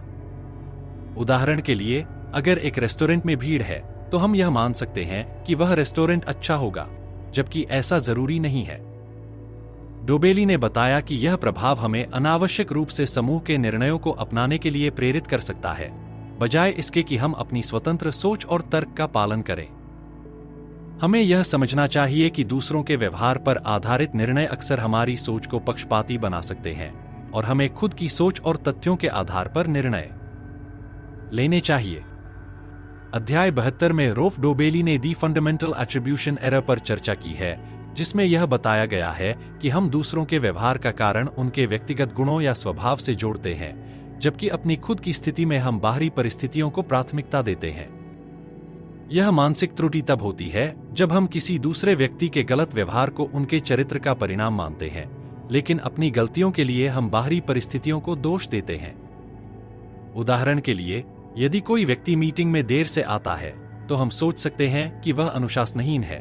जबकि हमें यह नहीं दिखता कि शायद उसे ट्रैफिक में रुकावट थी। डोबेली ने बताया कि यह प्रभाव हमें दूसरों के निर्णयों और व्यवहारों को गलत तरीके से समझने के लिए प्रेरित करता है। हमें यह समझना चाहिए कि किसी भी व्यक्ति के व्यवहार के कारण हमेशा बाहरी कारक हो सकते हैं और हमें दूसरों के बारे में निष्कर्ष पर पहुंचने से पहले सभी परिस्थितियों का सही मूल्यांकन करना चाहिए। अध्याय 73 में रोफ डोबेली ने दी स्पॉटलाइट इफेक्ट पर चर्चा की है, जिसमें यह बताया गया है कि लोग यह मानते हैं कि दूसरों का ध्यान उनकी ओर ज्यादा केंद्रित होता है, जबकि असल में यह भ्रम होता है। यह मानसिक त्रुटि तब होती है जब हम सोचते हैं कि हमारी छोटी सी गलती या अजीब हरकत दूसरों के द्वारा ध्यान से देखी जाएगी, जबकि अधिकांश लोग अपनी खुद की चिंताओं और कार्यों में व्यस्त रहते हैं। उदाहरण के लिए, यदि किसी व्यक्ति ने एक शर्ट पर दाग लगा लिया है, तो उसे लगता है कि सभी लोग इसे देख रहे हैं, जबकि वास्तव में अधिकांश लोग इसकी परवाह नहीं करते। डोबेली ने बताया कि यह प्रभाव हमें अनावश्यक चिंता और आत्मसजगता का कारण बन सकता है। हमें यह समझना चाहिए कि लोग खुद पर केंद्रित रहते हैं और हम जिस पर ध्यान दे रहे होते हैं, वह दूसरों को उतना महत्वपूर्ण नहीं लगता। अध्याय 74 में रोफ डोबेली ने द इल्यूजन ऑफ ट्रांसपेरेंसी पर चर्चा की है, जिसमें यह बताया गया है कि लोग यह मानते हैं कि उनके विचार, भावनाएं और मानसिक स्थिति दूसरों को साफ साफ दिख रही होती है, जबकि असल में यह भ्रम होता है। यह मानसिक त्रुटि तब होती है जब हम सोचते हैं कि हमारी आंतरिक भावनाएं या विचार दूसरों के लिए आसानी से समझे जा सकते हैं, जबकि वे वास्तव में नजर नहीं आते। उदाहरण के लिए, यदि हम किसी महत्वपूर्ण मीटिंग या पब्लिक स्पीकिंग में नर्वस होते हैं, तो हमें लगता है कि सभी लोग हमारी नर्वसनेस को पहचान सकते हैं, जबकि दूसरों को यह बिल्कुल भी नहीं दिखाई देता। डोबेली ने बताया कि यह प्रभाव हमें अधिक आत्मसजग और चिंतित बना सकता है, क्योंकि हम मानते हैं कि हमारी भावनाएं बाहर वालों के लिए स्पष्ट हैं। हमें यह समझना चाहिए कि हमारी आंतरिक स्थिति दूसरों पर उतनी स्पष्ट नहीं होती जितनी हमें लगता है, और इसलिए हमें ज्यादा चिंतित होने की जरूरत नहीं है। अध्याय 75 में रोफ डोबेली ने दी ग्रुप थिंक पर चर्चा की है, जिसमें यह बताया गया है कि समूह में एकमत होने की इच्छा और सामूहिक निर्णय लेने की प्रक्रिया में कभी-कभी लोग खुद के विचारों और आलोचनाओं को दबा देते हैं ताकि वे सामूहिक सद्भाव बनाए रखें। यह मानसिक त्रुटि तब होती है जब लोग किसी समूह के भीतर की स्थिति को बनाए रखने के लिए अपने व्यक्तिगत दृष्टिकोण से समझौता करते हैं, बजाय इसके कि वे अपने विचारों को स्वतंत्र रूप से साझा करें। उदाहरण के लिए, यदि एक टीम के सभी सदस्य एक दिशा में सोच रहे होते हैं, तो कोई भी सदस्य अपनी असहमत राय व्यक्त करने में संकोच करता है, क्योंकि उसे लगता है कि यह समूह की एकता को नुकसान पहुंचा सकता है। डोबेली ने बताया कि यह प्रभाव निर्णय लेने की प्रक्रिया को कमजोर कर सकता है और गलत परिणामों का कारण बन सकता है। हमें यह समझना चाहिए कि विविध विचार और आलोचनाएं किसी भी निर्णय को बेहतर बना सकती हैं, और हमें समूह में अपने व्यक्तिगत विचारों को व्यक्त करने से डरना नहीं चाहिए। अध्याय 76 में रोफ डोबेली ने दी संक कॉस्ट फैलेसी पर चर्चा की है, जिसमें यह बताया गया है कि लोग पहले किए गए निवेश, समय, पैसे या प्रयास को देखकर भविष्य के निर्णयों को प्रभावित करते हैं, भले ही वह निवेश अब लाभकारी न हो। यह मानसिक त्रुटि तब होती है जब हम यह सोचते हैं कि अगर हमने कुछ समय या पैसे किसी काम में लगा दिए हैं, तो हमें उसे छोड़ना नहीं चाहिए, भले ही वह अब हमें किसी लाभ का संकेत न दे। उदाहरण के लिए, यदि किसी व्यक्ति ने किसी फिल्म के टिकट पर पैसे खर्च किए हैं और फिल्म देखने में वह खुश नहीं है, तो वह पूरी फिल्म देखने की कोशिश करता है सिर्फ इसलिए क्योंकि उसने पहले पैसे खर्च किए थे, जबकि उसे समय का सही उपयोग करना चाहिए था। डोबेली ने बताया कि यह प्रभाव हमें अपने निर्णयों को सही तरीके से नहीं लेने देता, क्योंकि हम पहले किए गए निवेश को लेकर भावनात्मक रूप से जुड़े रहते हैं। हमें यह समझना चाहिए कि किसी भी निर्णय में पहले किए गए निवेश को लेकर भावनाओं के बजाय वास्तविक तथ्यों और वर्तमान स्थितियों को प्राथमिकता देनी चाहिए। अध्याय 77 में रोफ डोबेली ने द हेलो इफेक्ट पर चर्चा की है, जिसमें यह बताया गया है कि किसी व्यक्ति के एक अच्छे गुण के आधार पर हम उसके अन्य गुणों को भी सकारात्मक रूप से आंकते हैं। यह मानसिक त्रुटि तब होती है जब हम किसी व्यक्ति के एक पहलू, जैसे उनकी शारीरिक आकर्षण, अच्छे व्यवहार या उच्च दर्जे की किसी विशेषता को देखकर उनके अन्य गुणों के बारे में भी अच्छा सोचने लगते हैं। उदाहरण के लिए, अगर कोई व्यक्ति बहुत आकर्षक या अच्छे कपड़े पहनता है, तो हम यह मान सकते हैं कि वह बुद्धिमान या ईमानदार भी होगा, जबकि यह जरूरी नहीं है। डोबेली ने बताया कि यह प्रभाव हमें अपनी सोच में पक्षपाती बना सकता है और हम किसी व्यक्ति के सभी गुणों का गलत आकलन कर सकते हैं। हमें यह समझना चाहिए कि किसी भी व्यक्ति का मूल्यांकन सभी पहलुओं को ध्यान में रखते हुए स्वतंत्र रूप से और तर्कसंगत तरीके से करना चाहिए। अध्याय 78 में रोफ डोबेली ने द ऑप्टिमिज्म बायस पर चर्चा की है, जिसमें यह बताया गया है कि लोग आमतौर पर अपने भविष्य को अधिक सकारात्मक रूप में देखते हैं और मानते हैं कि बुरी घटनाएं उनके साथ नहीं होंगी। यह मानसिक त्रुटि तब होती है जब हम अपनी योजनाओं और जीवन के परिणामों के बारे में अत्यधिक आशावादी होते हैं और हमें लगता है कि सब कुछ सही रहेगा, भले ही हमारे पास इसके लिए पर्याप्त तैयारी या योजना न हो। उदाहरण के लिए, कोई व्यक्ति सोचता है कि उसका नया व्यवसाय बिना किसी कठिनाई के सफल हो जाएगा, जबकि वास्तविकता में उसे विभिन्न बाधाओं का सामना करना पड़ सकता है। डोबेली ने बताया कि यह प्रभाव हमें जोखिमों और संभावित समस्याओं को नजरअंदाज करने के लिए प्रेरित करता है, जिससे हम अपनी योजनाओं में असफल हो सकते हैं। हमें यह समझना चाहिए कि आशावादिता के साथ साथ हमें सतर्कता और वास्तविकता को भी ध्यान में रखते हुए योजना बनानी चाहिए। अध्याय 79 में रोफ डोबेली ने दी अवेलेबिलिटी ह्यूरिस्टिक पर चर्चा की है, जिसमें यह बताया गया है कि लोग अपने निर्णयों को इस आधार पर बनाते हैं कि उन्हें किस प्रकार की जानकारी आसानी से याद आती है, न कि उस जानकारी की वास्तविकता या समग्रता पर। यह मानसिक त्रुटि तब होती है जब हम किसी घटना या जानकारी का आकलन इस आधार पर करते हैं कि वह हमारे मन में कितनी आसानी से ताजे रूप में आती है, बजाय इसके कि यह जानकारी कितनी पूरी और सटीक है। उदाहरण के लिए, अगर हम समाचारों में लगातार प्लेन क्रैशेस के बारे में सुनते हैं, तो हमें यह लगने लगता है कि हवाई यात्रा खतरनाक है, जबकि हवाई यात्रा के आंकड़े यह दर्शाते हैं कि यह बहुत सुरक्षित है। डोबेली ने बताया कि यह प्रभाव हमें हमारे निर्णयों में पक्षपाती बना सकता है, क्योंकि हम केवल वह जानकारी याद करते हैं जो हमारे पास ताजे रूप में होती है, जबकि हमें सभी संभावनाओं और तथ्यों को समग्र रूप से देखना चाहिए। अध्याय 80 में रोफ डोबेली ने दी नैरेटिव फैलेसी पर चर्चा की है, जिसमें यह बताया गया है कि लोग घटनाओं को एक सुसंगत और आसान कहानी में बदलने की प्रवृत्ति रखते हैं ताकि वे उन्हें समझ सकें, भले ही वास्तविकता उतनी सरल न हो। यह मानसिक त्रुटि तब होती है जब हम अतीत की घटनाओं को एक सहज और तार्किक कथा के रूप में ढालने की कोशिश करते हैं, जिससे हम उन घटनाओं के बीच की जटिलताओं और अनिश्चितताओं को नजरअंदाज कर देते हैं। उदाहरण के लिए, अगर किसी व्यवसाय को विफलता का सामना करना पड़ा, तो हम उसे इस तरह समझने की कोशिश कर सकते हैं कि इसमें कोई विशेष कारण था, जबकि वास्तव में इसके पीछे कई जटिल और अप्रत्याशित कारण हो सकते हैं। डोबेली ने बताया कि यह प्रभाव हमें वास्तविकता को सरल तरीके से समझने का झूठा विश्वास दिला सकता है और हमें जटिलता और अनिश्चितता को नजरअंदाज करने के लिए प्रेरित कर सकता है। हमें यह समझना चाहिए कि घटनाओं का विश्लेषण करते समय हमें उन सभी पहलुओं को ध्यान में रखना चाहिए जो केवल एक कहानी में समाहित नहीं हो सकते। अध्याय 81 में रोफ डोबेली ने द एंडोमेंट इफेक्ट पर चर्चा की है, जिसमें यह बताया गया है कि लोग किसी वस्तु को अपनी संपत्ति के रूप में देखने पर उसे अधिक मूल्यवान मानने लगते हैं, चाहे उसकी वास्तविक कीमत कुछ भी हो। यह मानसिक त्रुटि तब होती है जब हम किसी चीज को अपने पास रखने के कारण उसे अधिक महत्व देने लगते हैं, जबकि उस वस्तु का मूल्य वस्तुतः नहीं बदला होता। उदाहरण के लिए, अगर किसी व्यक्ति के पास एक पुरानी घड़ी है, तो वह उसे बेचने के बजाय ज्यादा कीमत पर रखता है, क्योंकि वह उसे अपनी संपत्ति मानता है, भले ही बाजार में उस घड़ी का मूल्य कम हो। डोबेली ने बताया कि यह प्रभाव हमें वस्तुओं और निर्णयों को अधिक भावनात्मक दृष्टिकोण से देखने के लिए प्रेरित कर सकता है, जिससे हम तार्किक और व्यावहारिक तरीके से निर्णय लेने में असफल हो सकते हैं।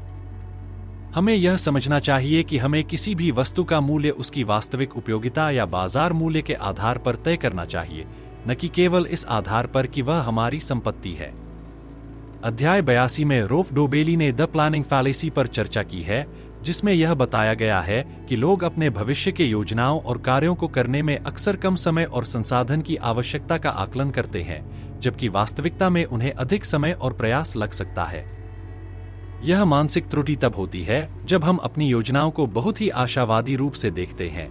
बिना यह समझे कि किसी भी कार्य को पूरा करने में कई अप्रत्याशित समस्याएं आ सकती हैं।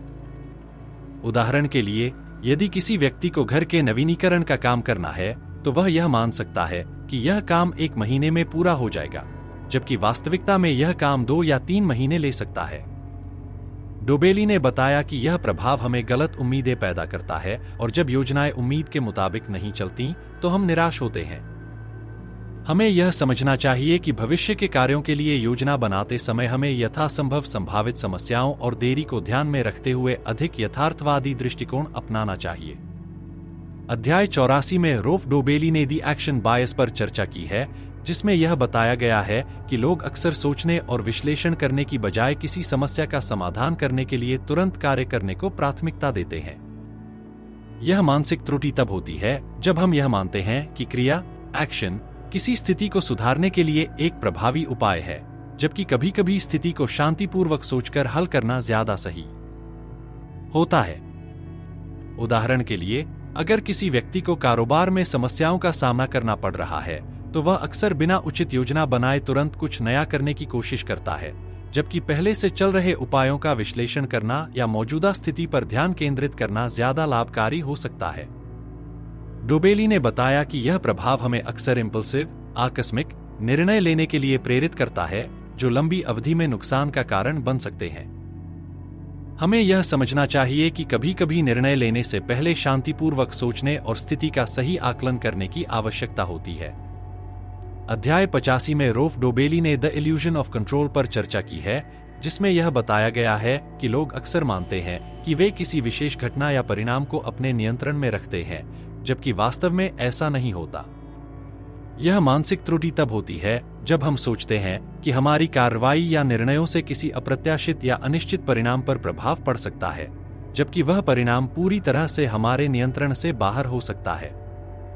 उदाहरण के लिए, एक व्यक्ति जो जोड़ी खेलता है, वह यह सोच सकता है कि उसकी रणनीतियां या दाव उसके खेल के परिणाम को प्रभावित कर सकती हैं, जबकि खेल पूरी तरह से मौके पर निर्भर होता है। डोबेली ने बताया कि यह प्रभाव हमें अपने फैसलों और कार्यों के बारे में अधिक आत्मविश्वास और नियंत्रण का झूठा एहसास देता है, जो हमें गलत निर्णय लेने के लिए प्रेरित कर सकता है। हमें यह समझना चाहिए कि कई बार घटनाएं और परिणाम हमारे नियंत्रण से बाहर होती हैं, और हमें अपनी योजनाओं और अपेक्षाओं को यथासंभव वास्तविकता के अनुसार बनाना चाहिए। अध्याय 86 में रोल्फ डोबेली ने दी फ्रेमिंग इफेक्ट पर चर्चा की है, जिसमें यह बताया गया है कि लोग किसी सूचना को अलग अलग तरीकों से प्रस्तुत किए जाने पर विभिन्न तरीके से प्रतिक्रिया करते हैं। यह मानसिक त्रुटि तब होती है जब एक ही सूचना या तथ्य को अलग अलग रूपों में प्रस्तुत किया जाता है, और यह लोगों के निर्णयों को प्रभावित करता है। उदाहरण के लिए, अगर एक डॉक्टर कहता है कि किसी सर्जरी से 90% मरीज ठीक हो जाते हैं, तो लोग इसे सकारात्मक रूप में लेते हैं। लेकिन अगर वही डॉक्टर कहता है कि 10% मरीज सर्जरी के बाद ठीक नहीं होते, तो लोग इसे नकारात्मक रूप में देखते हैं, जबकि दोनों ही स्थितियों में जानकारी वही है। डोबेली ने बताया कि यह प्रभाव हमें सूचना के वास्तविक अर्थ को समझने से ज्यादा उस सूचना के प्रस्तुत करने के तरीके से प्रभावित करता है। हमें यह समझना चाहिए कि निर्णय लेते समय हमें जानकारी को पूरी तरह से और बिना किसी पूर्वाग्रह के देखना चाहिए, न कि उसे किसी विशेष ढंग से प्रस्तुत किए जाने पर आधारित होकर निर्णय लेना चाहिए। अध्याय 87 में रोल्फ डोबेली ने दी ओवर कॉन्फिडेंस बायस पर चर्चा की है, जिसमें यह बताया गया है कि लोग अक्सर अपनी क्षमताओं, ज्ञान और भविष्य के परिणामों के बारे में अत्यधिक आत्मविश्वास रखते हैं। यह मानसिक त्रुटि तब होती है जब हम अपने ज्ञान और कौशल के बारे में वास्तविकता से अधिक विश्वास करते हैं और मानते हैं कि हम जो कर रहे हैं वह हमेशा सही होगा। उदाहरण के लिए, एक निवेशक सोच सकता है कि वह बाजार के उतार चढ़ाव को बेहतर समझता है और अधिक लाभ कमाने के लिए जोखिम उठा सकता है, जबकि वह वास्तव में अपने निर्णयों में गलत हो सकता है। डोबेली ने बताया कि यह प्रभाव हमें हमारी सीमाओं और वास्तविकता को नजरअंदाज करने के लिए प्रेरित कर सकता है, जिससे हम गलत फैसले लेते हैं। हमें यह समझना चाहिए कि आत्मविश्वास महत्वपूर्ण है, लेकिन यह भी जरूरी है कि हम अपने ज्ञान और क्षमताओं के बारे में यथार्थवादी और आलोचनात्मक दृष्टिकोण अपनाएं। अध्याय 88 में रोल्फ डोबेली ने द कन्फर्मेशन बायस पर चर्चा की है, जिसमें यह बताया गया है कि लोग अक्सर केवल उन विचारों और सूचनाओं की तलाश करते हैं जो उनके पहले से बने विश्वासों और धारणाओं को समर्थन देती हैं, और वे उन सूचनाओं को नजरअंदाज कर देते हैं जो उनके विचारों के खिलाफ होती हैं। यह मानसिक त्रुटि तब होती है जब हम किसी विषय पर केवल वही जानकारी इकट्ठा करते हैं जो हमारे मौजूदा दृष्टिकोण को सही साबित करती है, और दूसरों के विचारों या तथ्यों को खारिज कर देते हैं जो हमारे दृष्टिकोण के विपरीत होते हैं। उदाहरण के लिए, अगर कोई व्यक्ति यह मानता है कि एक विशेष आहार स्वास्थ्य के लिए फायदेमंद है, तो वह केवल उन शोधों को ही पढ़ेगा जो इस आहार के लाभ को साबित करते हैं, जबकि वह उन अध्ययनों को नजरअंदाज कर देगा जो इस आहार के नकारात्मक प्रभावों को दर्शाते हैं। डोबेली ने बताया कि यह प्रभाव हमें अपने दृष्टिकोण को संकीर्ण बना सकता है और हमें यथासंभव व्यापक और तर्कसंगत तरीके से सोचने से रोक सकता है। हमें यह समझना चाहिए कि हमें सभी प्रकार की सूचनाओं को खुले दिमाग से सुनना चाहिए, न कि केवल उन सूचनाओं को चुनना जो हमारे पहले से बने विश्वासों का समर्थन करती हों। अध्याय 89 में रोल्फ डोबेली ने द सेल्फ सर्विंग बायस पर चर्चा की है, जिसमें यह बताया गया है कि लोग अपनी सफलताओं को अपनी क्षमताओं और प्रयासों का परिणाम मानते हैं, जबकि अपनी विफलताओं को बाहरी परिस्थितियों या भाग्य का परिणाम मानते हैं। यह मानसिक त्रुटि तब होती है जब हम अपने अच्छे परिणामों को अपनी मेहनत और कौशल का परिणाम मानते हैं, लेकिन खराब परिणामों को अन्य कारकों पर डाल देते हैं जिन्हें हम नियंत्रित नहीं कर सकते। उदाहरण के लिए, अगर किसी व्यक्ति को नौकरी में प्रमोशन मिलता है, तो वह इसे अपनी कड़ी मेहनत और दक्षता का परिणाम मानता है, जबकि अगर उसे प्रमोशन नहीं मिलता, तो वह इसे किसी बाहरी कारण जैसे प्रबंधक का मूड या बाजार की स्थिति का परिणाम मानता है। डोबेली ने बताया कि यह प्रभाव हमें अपनी कमियों और विफलताओं को पहचानने से रोकता है, जो कि आत्मसुधार की प्रक्रिया के लिए आवश्यक है। हमें यह समझना चाहिए कि सफलता और असफलता दोनों में कुछ तत्व हमारे नियंत्रण में होते हैं, लेकिन कुछ बाहरी कारक भी होते हैं जिन्हें हमें स्वीकार करना चाहिए। अध्याय 90 में रोल्फ डोबेली ने द डनिंग क्रूगर इफेक्ट पर चर्चा की है, जिसमें यह बताया गया है कि लोग अक्सर अपनी अक्षमता के बारे में बहुत कम जानते हैं और इसलिए वे अपनी क्षमताओं को अत्यधिक आंकते हैं।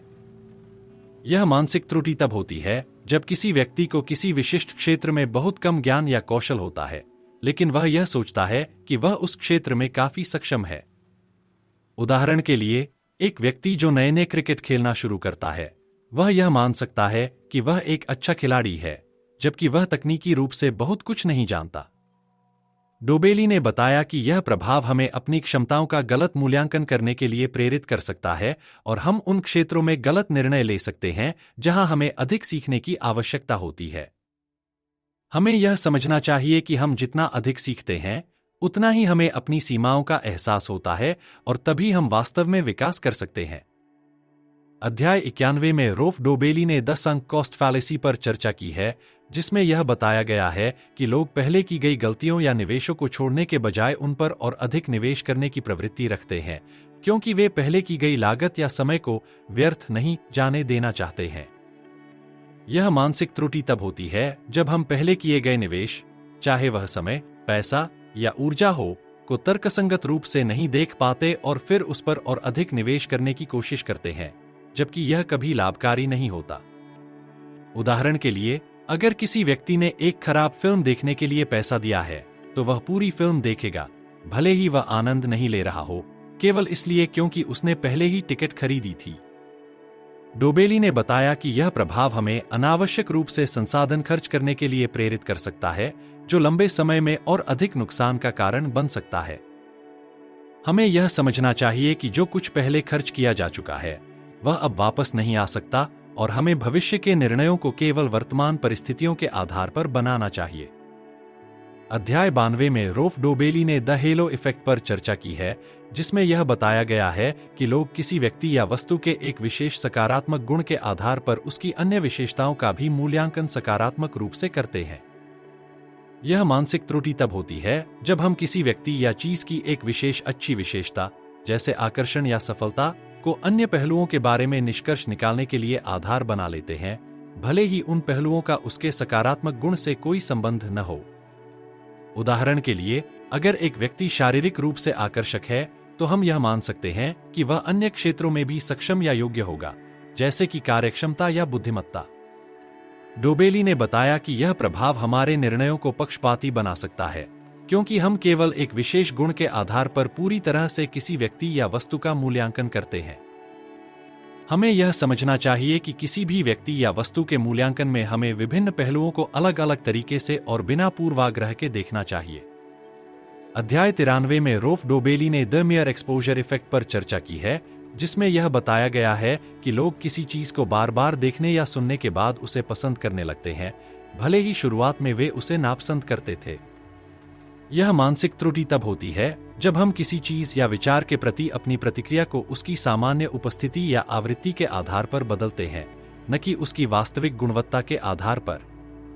उदाहरण के लिए, अगर कोई व्यक्ति एक नए गाने को पहले बार सुनता है और वह उसे पसंद नहीं करता, लेकिन जब वह गाना बार बार सुनता है, तो वह उसे धीरे धीरे पसंद करने लगता है। डोबेली ने बताया कि यह प्रभाव हमारे निर्णयों को प्रभावित कर सकता है, क्योंकि हम किसी वस्तु या विचार के प्रति अपनी प्रतिक्रिया को केवल इसके बार बार दिखने या सुनने से जोड़ लेते हैं। हमें यह समझना चाहिए कि हम अपनी पसंद और नापसंद को ज्यादा तर्कसंगत और आलोचनात्मक दृष्टिकोण से देखें, न कि केवल आवृत्ति के आधार पर। अध्याय 94 में रोल्फ डोबेली ने दी अवेलेबिलिटी ह्यूरिस्टिक पर चर्चा की है, जिसमें यह बताया गया है कि लोग किसी घटना या स्थिति के बारे में अपनी धारणा बनाते समय केवल उन उदाहरणों को प्राथमिकता देते हैं जो उनके दिमाग में आसानी से आते हैं, बजाय इसके कि वे सभी उपलब्ध जानकारी पर विचार करें। यह मानसिक त्रुटि तब होती है जब हम किसी घटना की संभावना या गंभीरता का मूल्यांकन करने में उस जानकारी को ज्यादा महत्व देते हैं जो ताज़ातरीन या ज्यादा यादगार होती है, भले ही वह पूरी तस्वीर का केवल एक छोटा हिस्सा हो। उदाहरण के लिए, अगर किसी व्यक्ति ने हाल ही में एक विमान दुर्घटना के बारे में सुना है, तो वह यह मान सकता है कि विमान यात्रा अब खतरनाक है, जबकि विमान दुर्घटनाएं वास्तविकता में बहुत दुर्लभ होती हैं। डोबेली ने बताया कि यह प्रभाव हमें वास्तविक जोखिम और संभावना का सही आकलन करने में भ्रमित कर सकता है। हमें यह समझना चाहिए कि किसी घटना के बारे में जानकारी प्राप्त करते समय हमें यह सुनिश्चित करना चाहिए कि हम सभी संबंधित तथ्यों और आंकड़ों को ध्यान में रखें, न कि केवल उन घटनाओं या उदाहरणों को जो हमें आसानी से याद आ जाएं।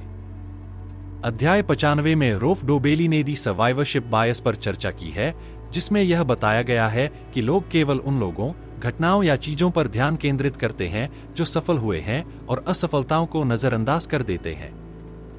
यह मानसिक त्रुटि तब होती है जब हम सफलता की कहानियों से प्रेरित होकर उन कारकों को गलत तरीके से मान लेते हैं जो सफलता के कारण हैं, जबकि हम असफलता की कहानियों को अनदेखा कर देते हैं जो उन कारकों को उजागर कर सकती हैं जिन्हें हमें भी समझना चाहिए। उदाहरण के लिए, यदि हम केवल उन कंपनियों को देखते हैं जो बड़े पैमाने पर सफल हुई हैं और उनके सफल होने के कारणों पर ध्यान केंद्रित करते हैं, तो हम उन कंपनियों की असफलताओं से सीखने में असफल हो सकते हैं जो सही कारणों की कमी के कारण असफल हुईं। डोबेली ने बताया कि यह प्रभाव हमें वास्तविकता का सही आकलन करने से रोकता है और हमें केवल सफलता की कहानियों के आधार पर निर्णय लेने के लिए प्रेरित करता है। हमें यह समझना चाहिए कि किसी भी क्षेत्र में सफलता या असफलता के लिए कई कारक होते हैं और हमें केवल सफलताओं पर ध्यान नहीं देना चाहिए, बल्कि असफलताओं से भी सीखना चाहिए। अध्याय 96 में रोफ डोबेली ने दी स्पॉटलाइट इफेक्ट पर चर्चा की है, जिसमें यह बताया गया है कि लोग अक्सर यह मानते हैं कि वे दूसरों के द्वारा अधिक ध्यान से देखे जा रहे हैं और उनकी गलतियों या असफलताओं को अधिक महत्वपूर्ण माना जा रहा है, जबकि हकीकत में दूसरों का ध्यान उतना नहीं होता।